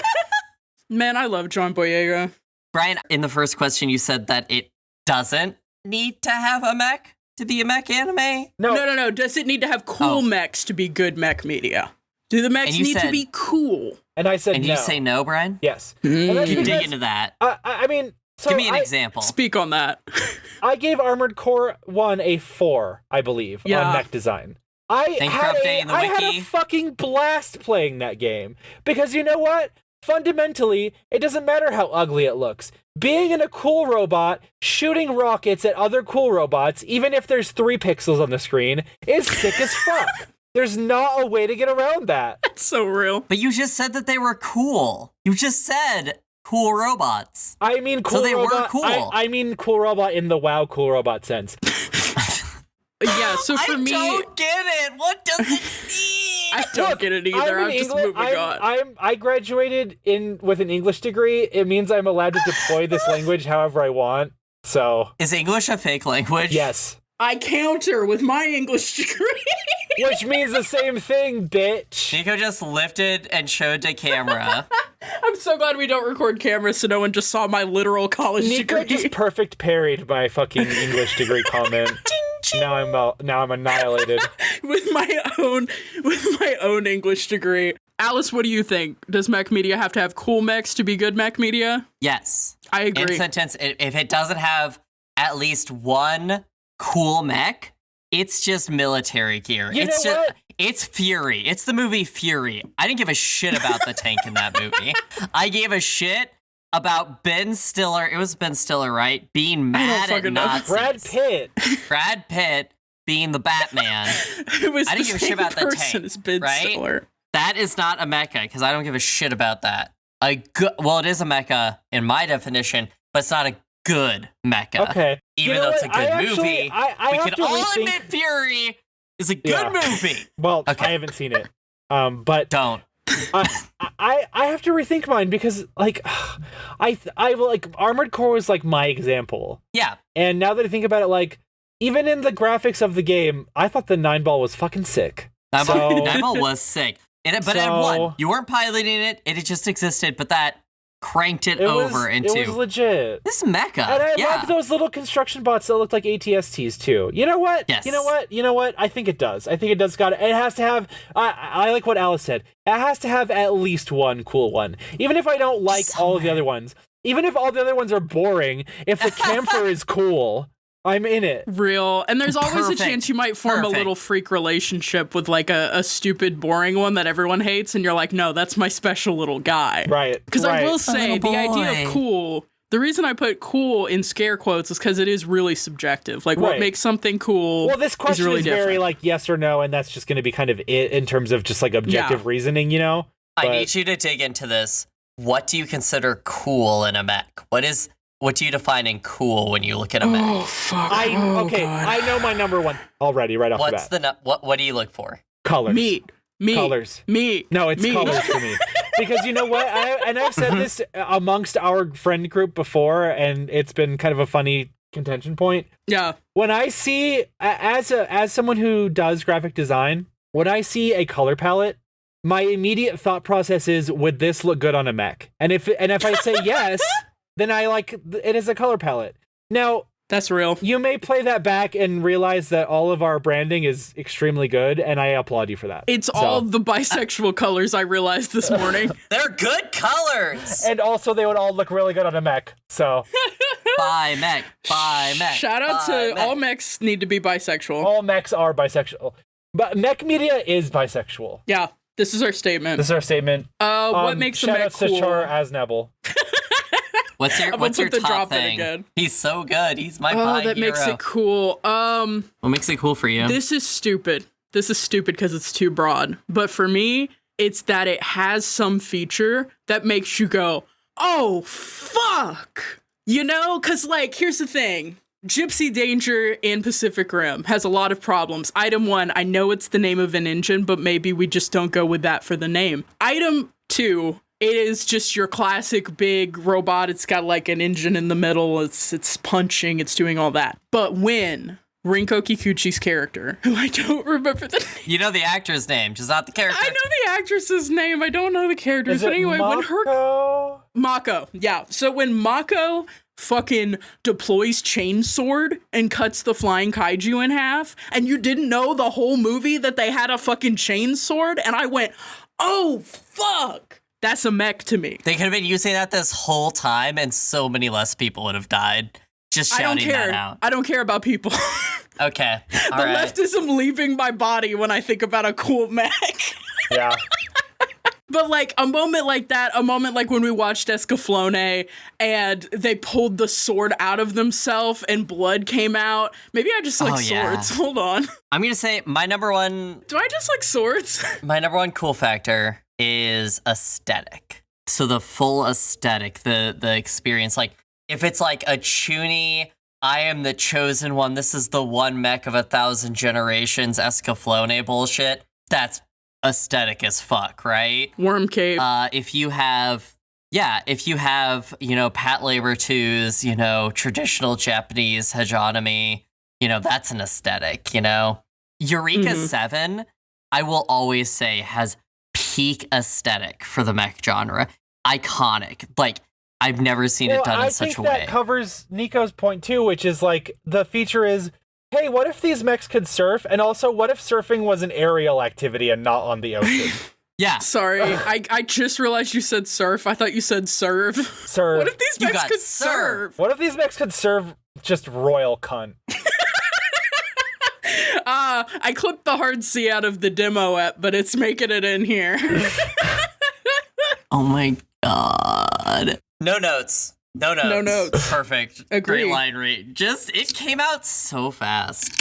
Agreed. Okay. Brian, you're an icon. No, I think this is good to know for when we give cool factor, because like that is so subjective, and we give it a something we out keep of giving 10, it like this. which Yeah. is If we got any deeper in, and here's the thought process, if we got any deeper in, then you get people shit talking and talking shit about, what do you mean you gave it a 7 out of 10 for maneuverability? That's why we have that segment, though. That's like why What? it's there. We want people to Okay, be like, but "Whoa, also- No, how I want dare it to you be give what? But Escaflowne a 6? You know, I want that. but also if Are you we stirring went, the pot? I am. I'm a shit stirrer. Hey, y'all, on co-host, if you disagree with my assessment that Armor Core 1 has a 4 on mech scale rating, please let me personally know about it. I'm running that account. I would love I'm to about hear to your make opinions. a co-host. I'm about to make a co-host and tell Brian to kill himself on. Dear OSG Pod, I'm already ready for the haters because I'm a hater and I'm done. We're all I career just take haters, it. and we're like, you hate us? I guarantee you I hate us more, bitch. I already know this podcast is shit. I already know that this is terrible and we didn't need another one. Please remind me. I think, see, I'm a recreational hater. I'm not a career hater. And I think that we're doing a great job because we all took it very seriously. But also, if we had a segment where we got deeper than Our Mechs Cool 1 out of 10, the podcast would be 6 hours long. Girl. Because you're both wrong. We've been over this. You're just both wrong. Because me and I are both always wrong. And the fact that we've already had to redefine a power hour as approximately 1 hour and 45 minutes to 2 hours and 30 minutes. Oh, I didn't run this by y'all, but I did actually define that on the co-host too. I said a power hour is a unit of measurement equaling somewhere between longer than an hour and way longer than an hour. So what you do is we have a one-sentence definition for it. You go onto YouTube and you get one of those power hour drinking videos and you set it to 0.5 speed. And then you can drink along with the podcast. Wow. And then it's a life power hacks hour. From Alice. The life I hacks. feel like we're going to give people alcoholism. Let's do this next question. Yes. Okay, this is a question I brought up, not the least of which because I just finished the audiobook of Iron Widow. So I think it's important to ask. How much does seeing a mech versus reading/hearing about it, i.e. in books, podcasts, some TTRPGs, affect your impression of it? Like, do you need to see it to believe it, so to speak? I have an answer for this, Canned, but... Alice goes first. Yes. A for Alice. Yes. Alice goes first. Indeed. I struggle if I can't see it. Because That's I fair. always think that my mind's eye will be different than the creator's intent. And you can go into your literally bullshit about how the creator's intent doesn't matter. But I kind of care about that, Brian. Shout out to the Pat Labor 2 episode where I bring up Roland Barthes' Death of the Author.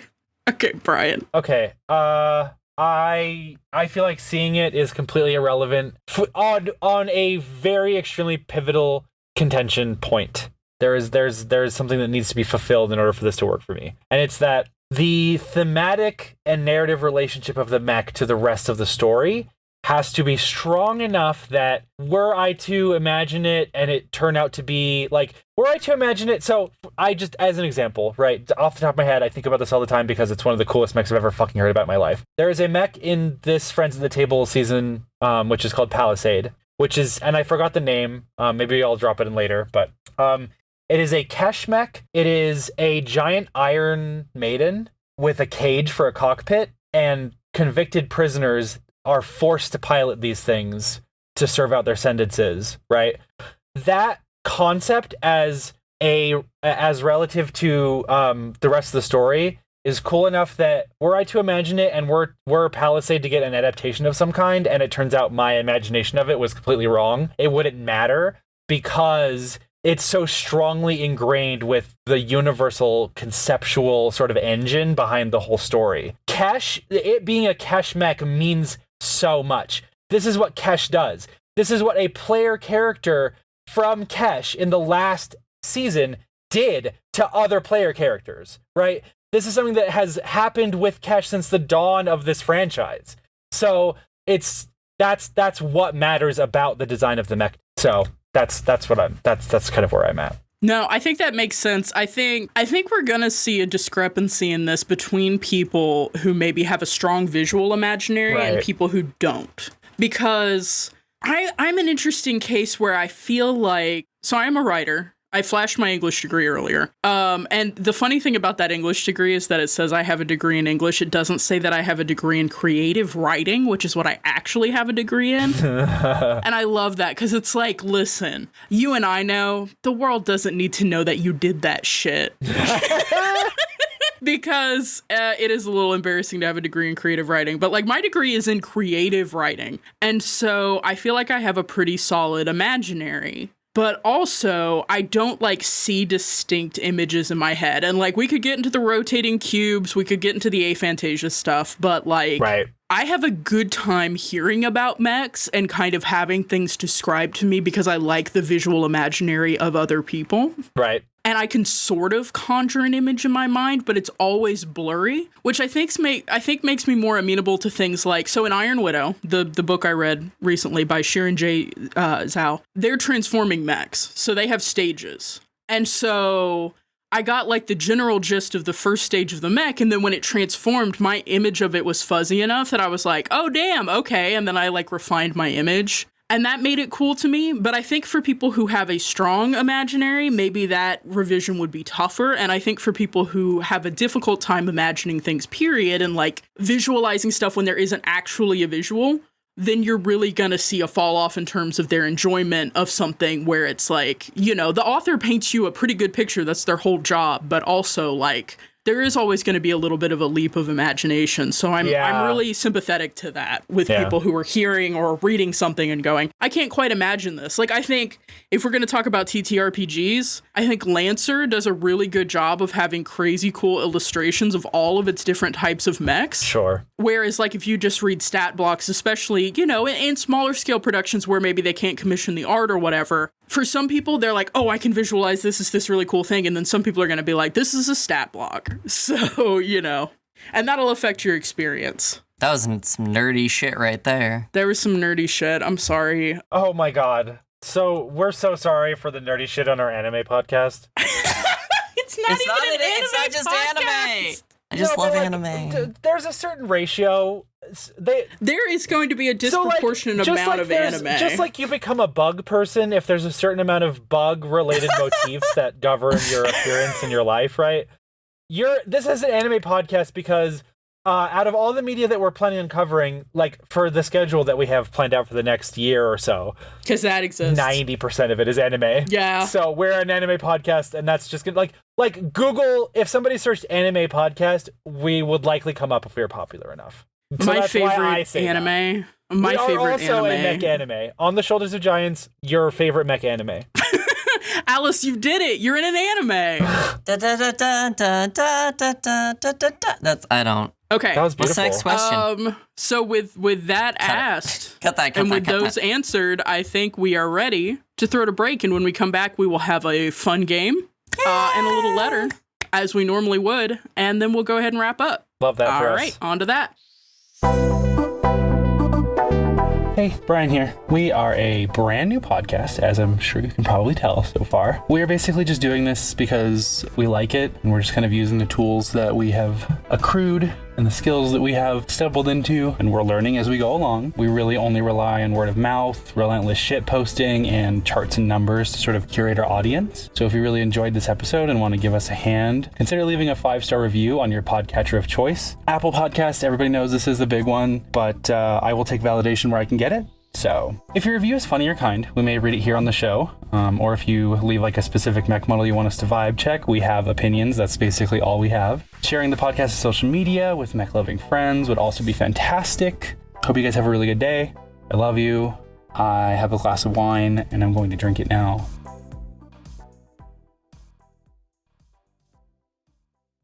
Okay, we have a game. And this is a little more freeform than our previous game. As the editor, I'm already trying to figure out, am I going to use the wrong buzzer and the correct chime? Like, I don't know that there's a wrong way. This is going to be the worst podcast to edit ever. Thank you for doing this to yourself. Make this 5 hours that we spent here down into a digestible amount. Y'all, can you make Nico's sacrifice worth it and just, like, give us your shitty opinions? Across all social media, please. That's at questions at OSGpod.com. OSGpod.com. There is no comments inbox. There has never been a comments inbox. I love you two so much. Okay. We're going to have a guest book on the website, though, right? We have to have a guest book. I really want 1998 guest book. Okay. Continue. The name of our game this time is this a Mechs? Oh. The rules of this game is that I'm going to read off a list of potential mechs, and each of us has to say yes or no. Is this a Mechs? Are you ready? Okay. This sounds simple, and like no contention at all will rise from this. Yeah, and this is the thing. I have a pretty good list. I'm getting ready to hate both of you. I have a pretty good list. Already there, boss. The betrayal is brewing. If y'all think of things to add to the end, I definitely want to add them because I would love to have more stupid ideas. But again, Yes or no? Okay. And we've talked about our specific mech opinions and everything. It's out there. You have the information you need to understand our yes or no's. So here we go. First one. The whole situation in Ratatouille. Is this a mechs? No. No. No. Okay. Damn, easy. We're winning. Ding, ding, We're ding. crushing the. We're so good at this game that I made up. All right. Situation number 2. Demonic possession. Is this a mechs? No. No. No. All right. Oh my god, we're winning?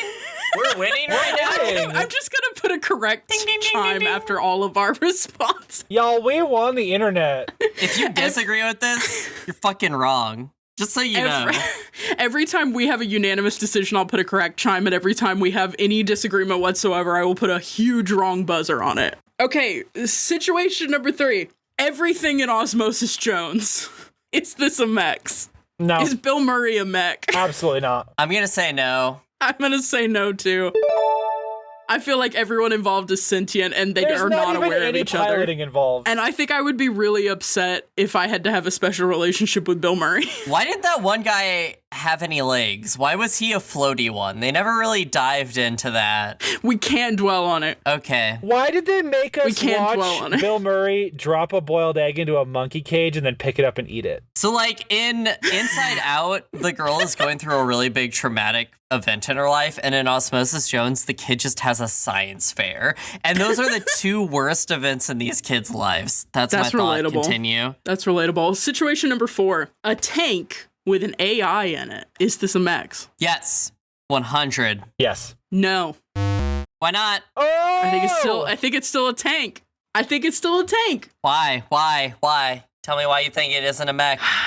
I didn't bring it into it, but I feel like there's got to be some kind of limb. It doesn't have to be a humanoid limb, but I feel like there's got to be some kind of limb. Its turret moves. Okay, you know Turrets are what? limbs. The turret is a limb. The turret. Do you say turret with an N? The turret turns? You some kind of stupid girl? Alice, this ball.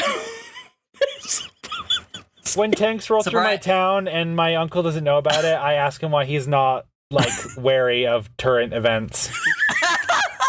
Jesus Christ.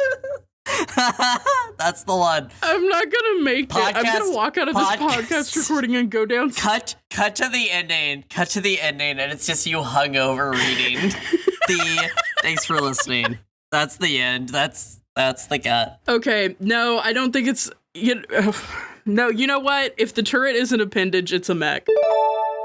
Okay, we got there. Situation 5, power armor as a la the Fallout franchise. I was going with Space Marines, and yes, it's a mech. Brian. It's gotta be at least the size differential of a Brotherhood of Steel outfit.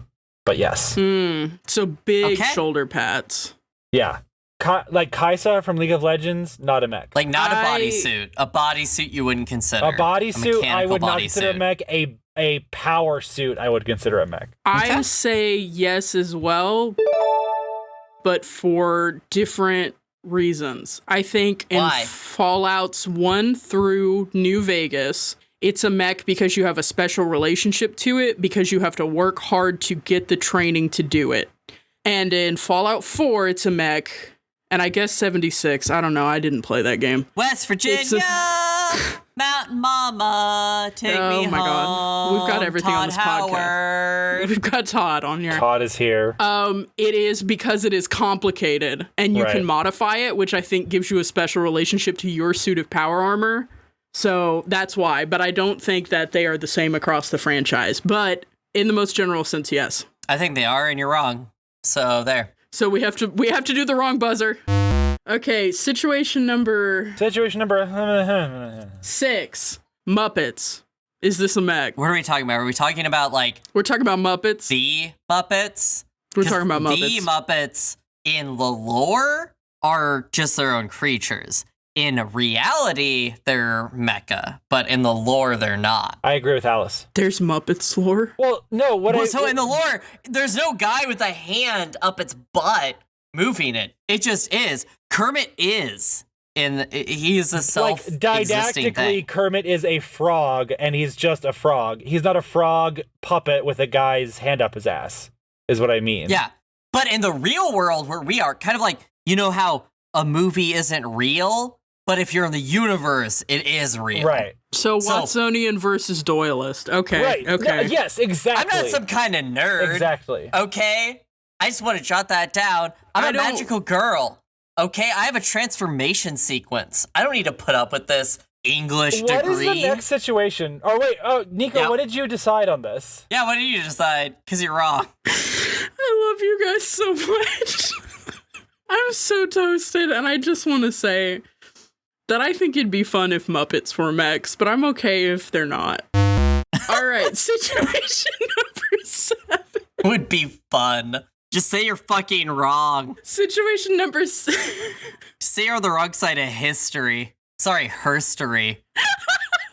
We're gonna kill her if this keeps going. We have to wrap this game up before she actually croaks in front of us. Yep, next scenario. I'm sorry. Next scenario.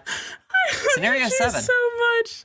Scenario 7. We already kind of talked about Kill la Kill. That situation, I didn't know there was a real mech in it. I'm thinking specifically of the Seifuku. I think the Seifuku in Kill la Kill is a mech being piloted by our lovely ladies. There are times where they are mechs, and there are times when they are not mechs. So I'm gonna say no because most of the time they're not mechs. So when they're just powered up, fighting with swords and shit, you wouldn't consider that a mech. I think specifically of when the main character loses control and gets eaten by her uniform and becomes this big scary monster. That is a mech. Normally, the proportions are not different enough for them to be anything other than magical girl outfits. Now, this, of course, again, just excuses the fact that the villain pilots a mech at the end of the show, but that's a different thing. That does not count in this conversation. Magical girls are mechs. That's what I'm ready to say. I'm glad that you've come down on that side. Yeah. I've never seen this show, and I'm not qualified to comment on it. But as someone commenting on it, I think that any really good outfit that you put together just feels like that, so this isn't a mech. Shit, wait. Okay. Shit, wait. But there are other outfits that are way, like the marching band girl's outfit turns into a big stage. Her. That's a mech. That's a mech. It's a mech. That shows a mech show. Yeah. I have to say yes, actually. Okay. Sorry, You're going to love it, Nico. You're going to love it when you see it. I'll agree with... You're also going to hate it because there's really a lot of going on that super, super sucks about it. But anyway. Well, I've seen GIFs. But also there's a hint at Yuri. They crush it, but there's a hint. There's not a hint. They are dating at the end. That's not a hint. There's Yuri. All right, I'm excited for our follow-up. She falls onto her naked and says, "Do you want to go on a date with me?" That's Yuri. I'm excited for our follow-up to this episode called "What is Yuri's?" Where we have this exact same episode, but it's about Yuri. We're just going through the Tumblr tag where it's like, this too is Yuri. That's it. It's my favorite meme lately. Next situation, please. Okay, situation number 8. Wait, what was your answer? Oh, I don't remember. Situation number 8. Nico said no. Said 8. Situation number 8. An MMORPG character that you play. No. Are you on a roleplay server? It doesn't matter. It does. Because if you're a roleplay character, it has self-determination. If not, I would consider it a mech. That's an interesting point. I consider it not a mech regardless because in the scale, like the didactic scale, they are person-sized almost always. So no, they're on my screen. They're on my fucking screen, Brian. I don't know what you're talking about. Idiot. They are at most 1 inch That's tall. not are you guys fucking size. Zoolander? I literally said the word didactic, okay? This is not... I can barely fit any warlocks in here. Okay. Situation 9. Situation 8.5. MMORPG mount. Is this a mech? Yes. No, it's a... Yes. If it's a car, yes. If not... I'm gonna change... It's a bean. I'm gonna change what my number 9 was because of what Brian just said, because that's funny to me. No, I'm changing what my number 11 was. Okay. I'm a little wasted. Not me. Number 9, VTubers. Yes, 100% a VTuber is a mecha. Brian? I originally said yes when we talked about this in the group chat, but given my own taxonomy definition, I have to say that no, they're not mechs. I also say no. I think it's a fun outfit you wear digitally. You have a special relationship with your character. I will say the fact of the existence of the rig really complicates this. Oh man, have you seen the mocappy stuff? That's No. just so cool. Oh my god.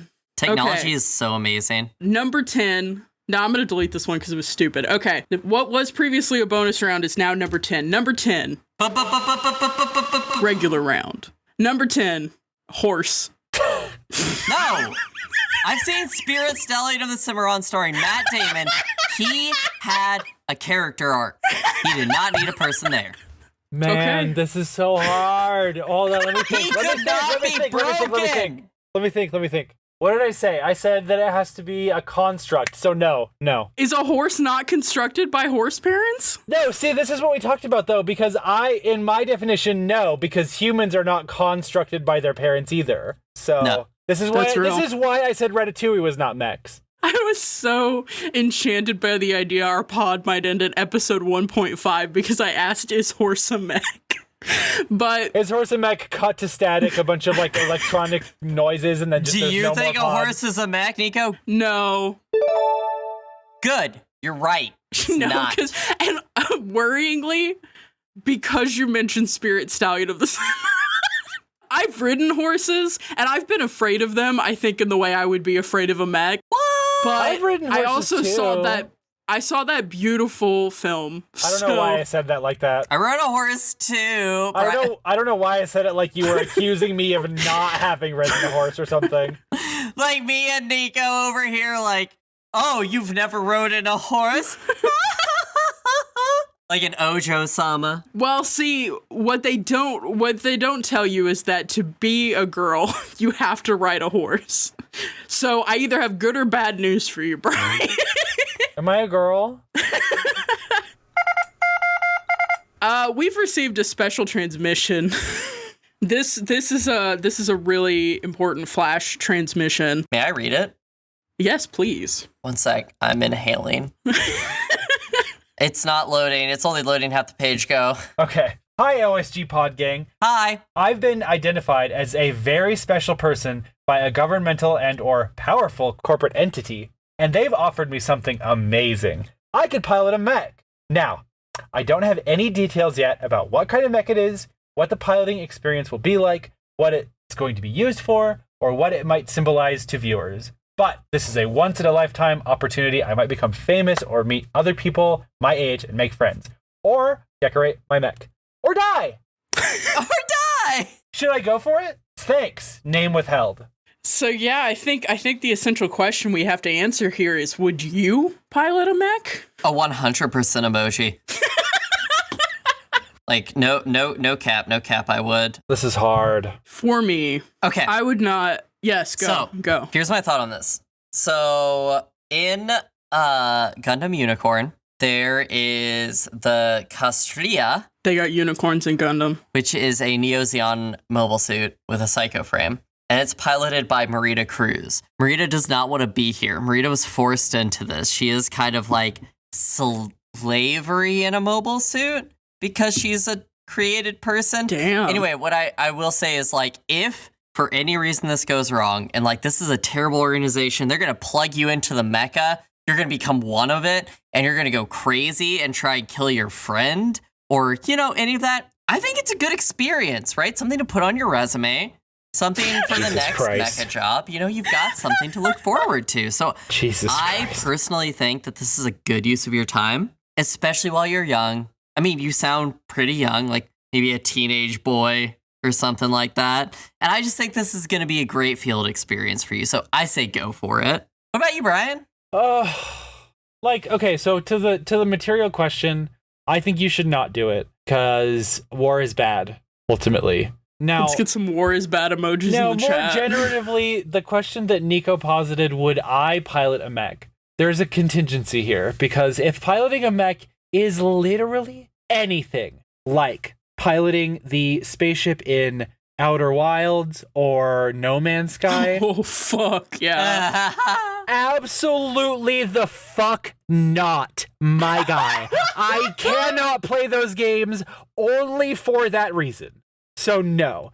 If piloting a mech is something like maybe Evangelion, still no, because I don't want to feel the sensation of having my guts ripped out by a bunch of bird-like angel mechs. What? But Also, you like your mom, so... also, I love my mom, and I don't want my love for my mom to become the only shield between me and an ancient intergalactic horror. Aw, So- that's so sweet to your mom. Shoutouts to my mom. I'm often saying this.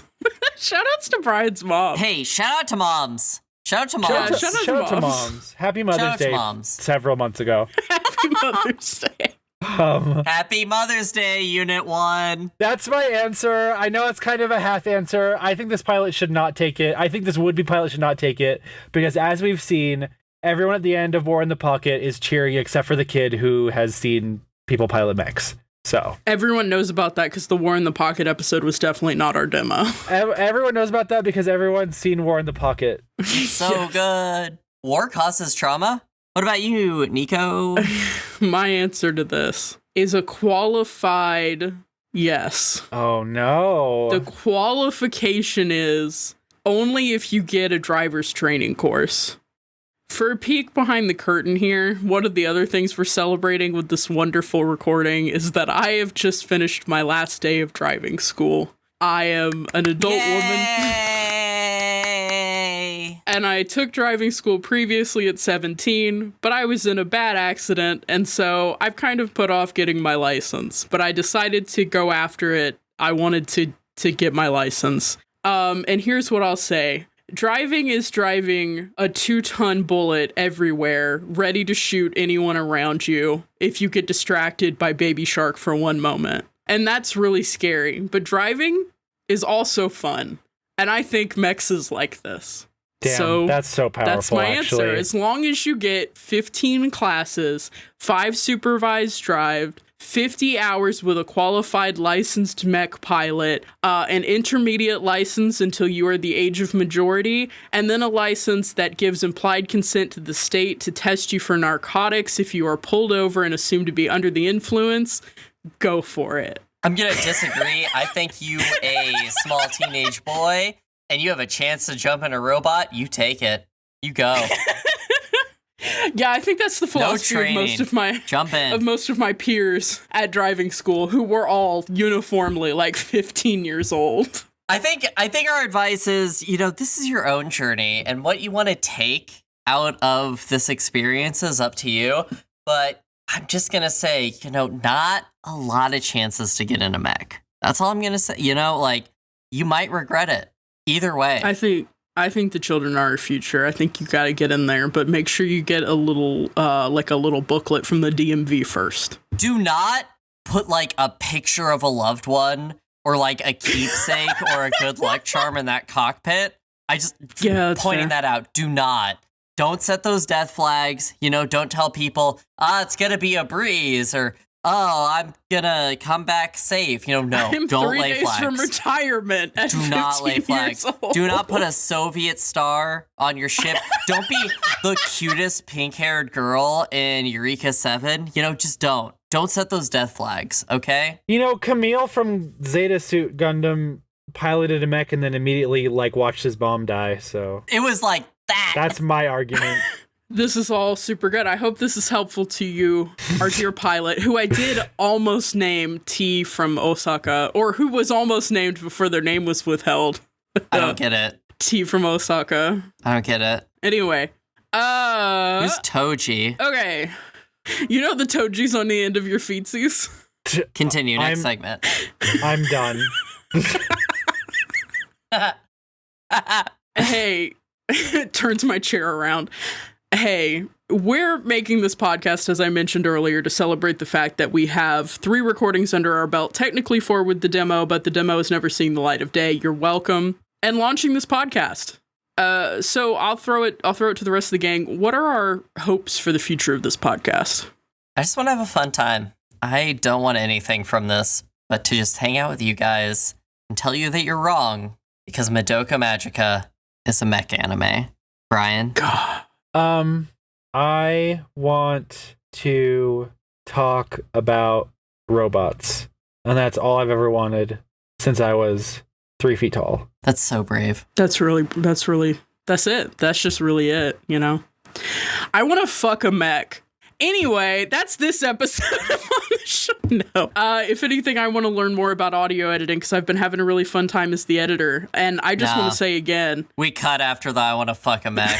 That's it. That's the cut. I'm sorry. I just want to say again, Brian has done so much incredible work on our graphics and our socials. I've been doing a ton with editing, learning, editing, but Alice is the fucking reason we are here. And Alice is the person who consistently asks, hey, Nico, are you doing too much? Which is something no manager has ever asked me. So shout outs. This is better than job.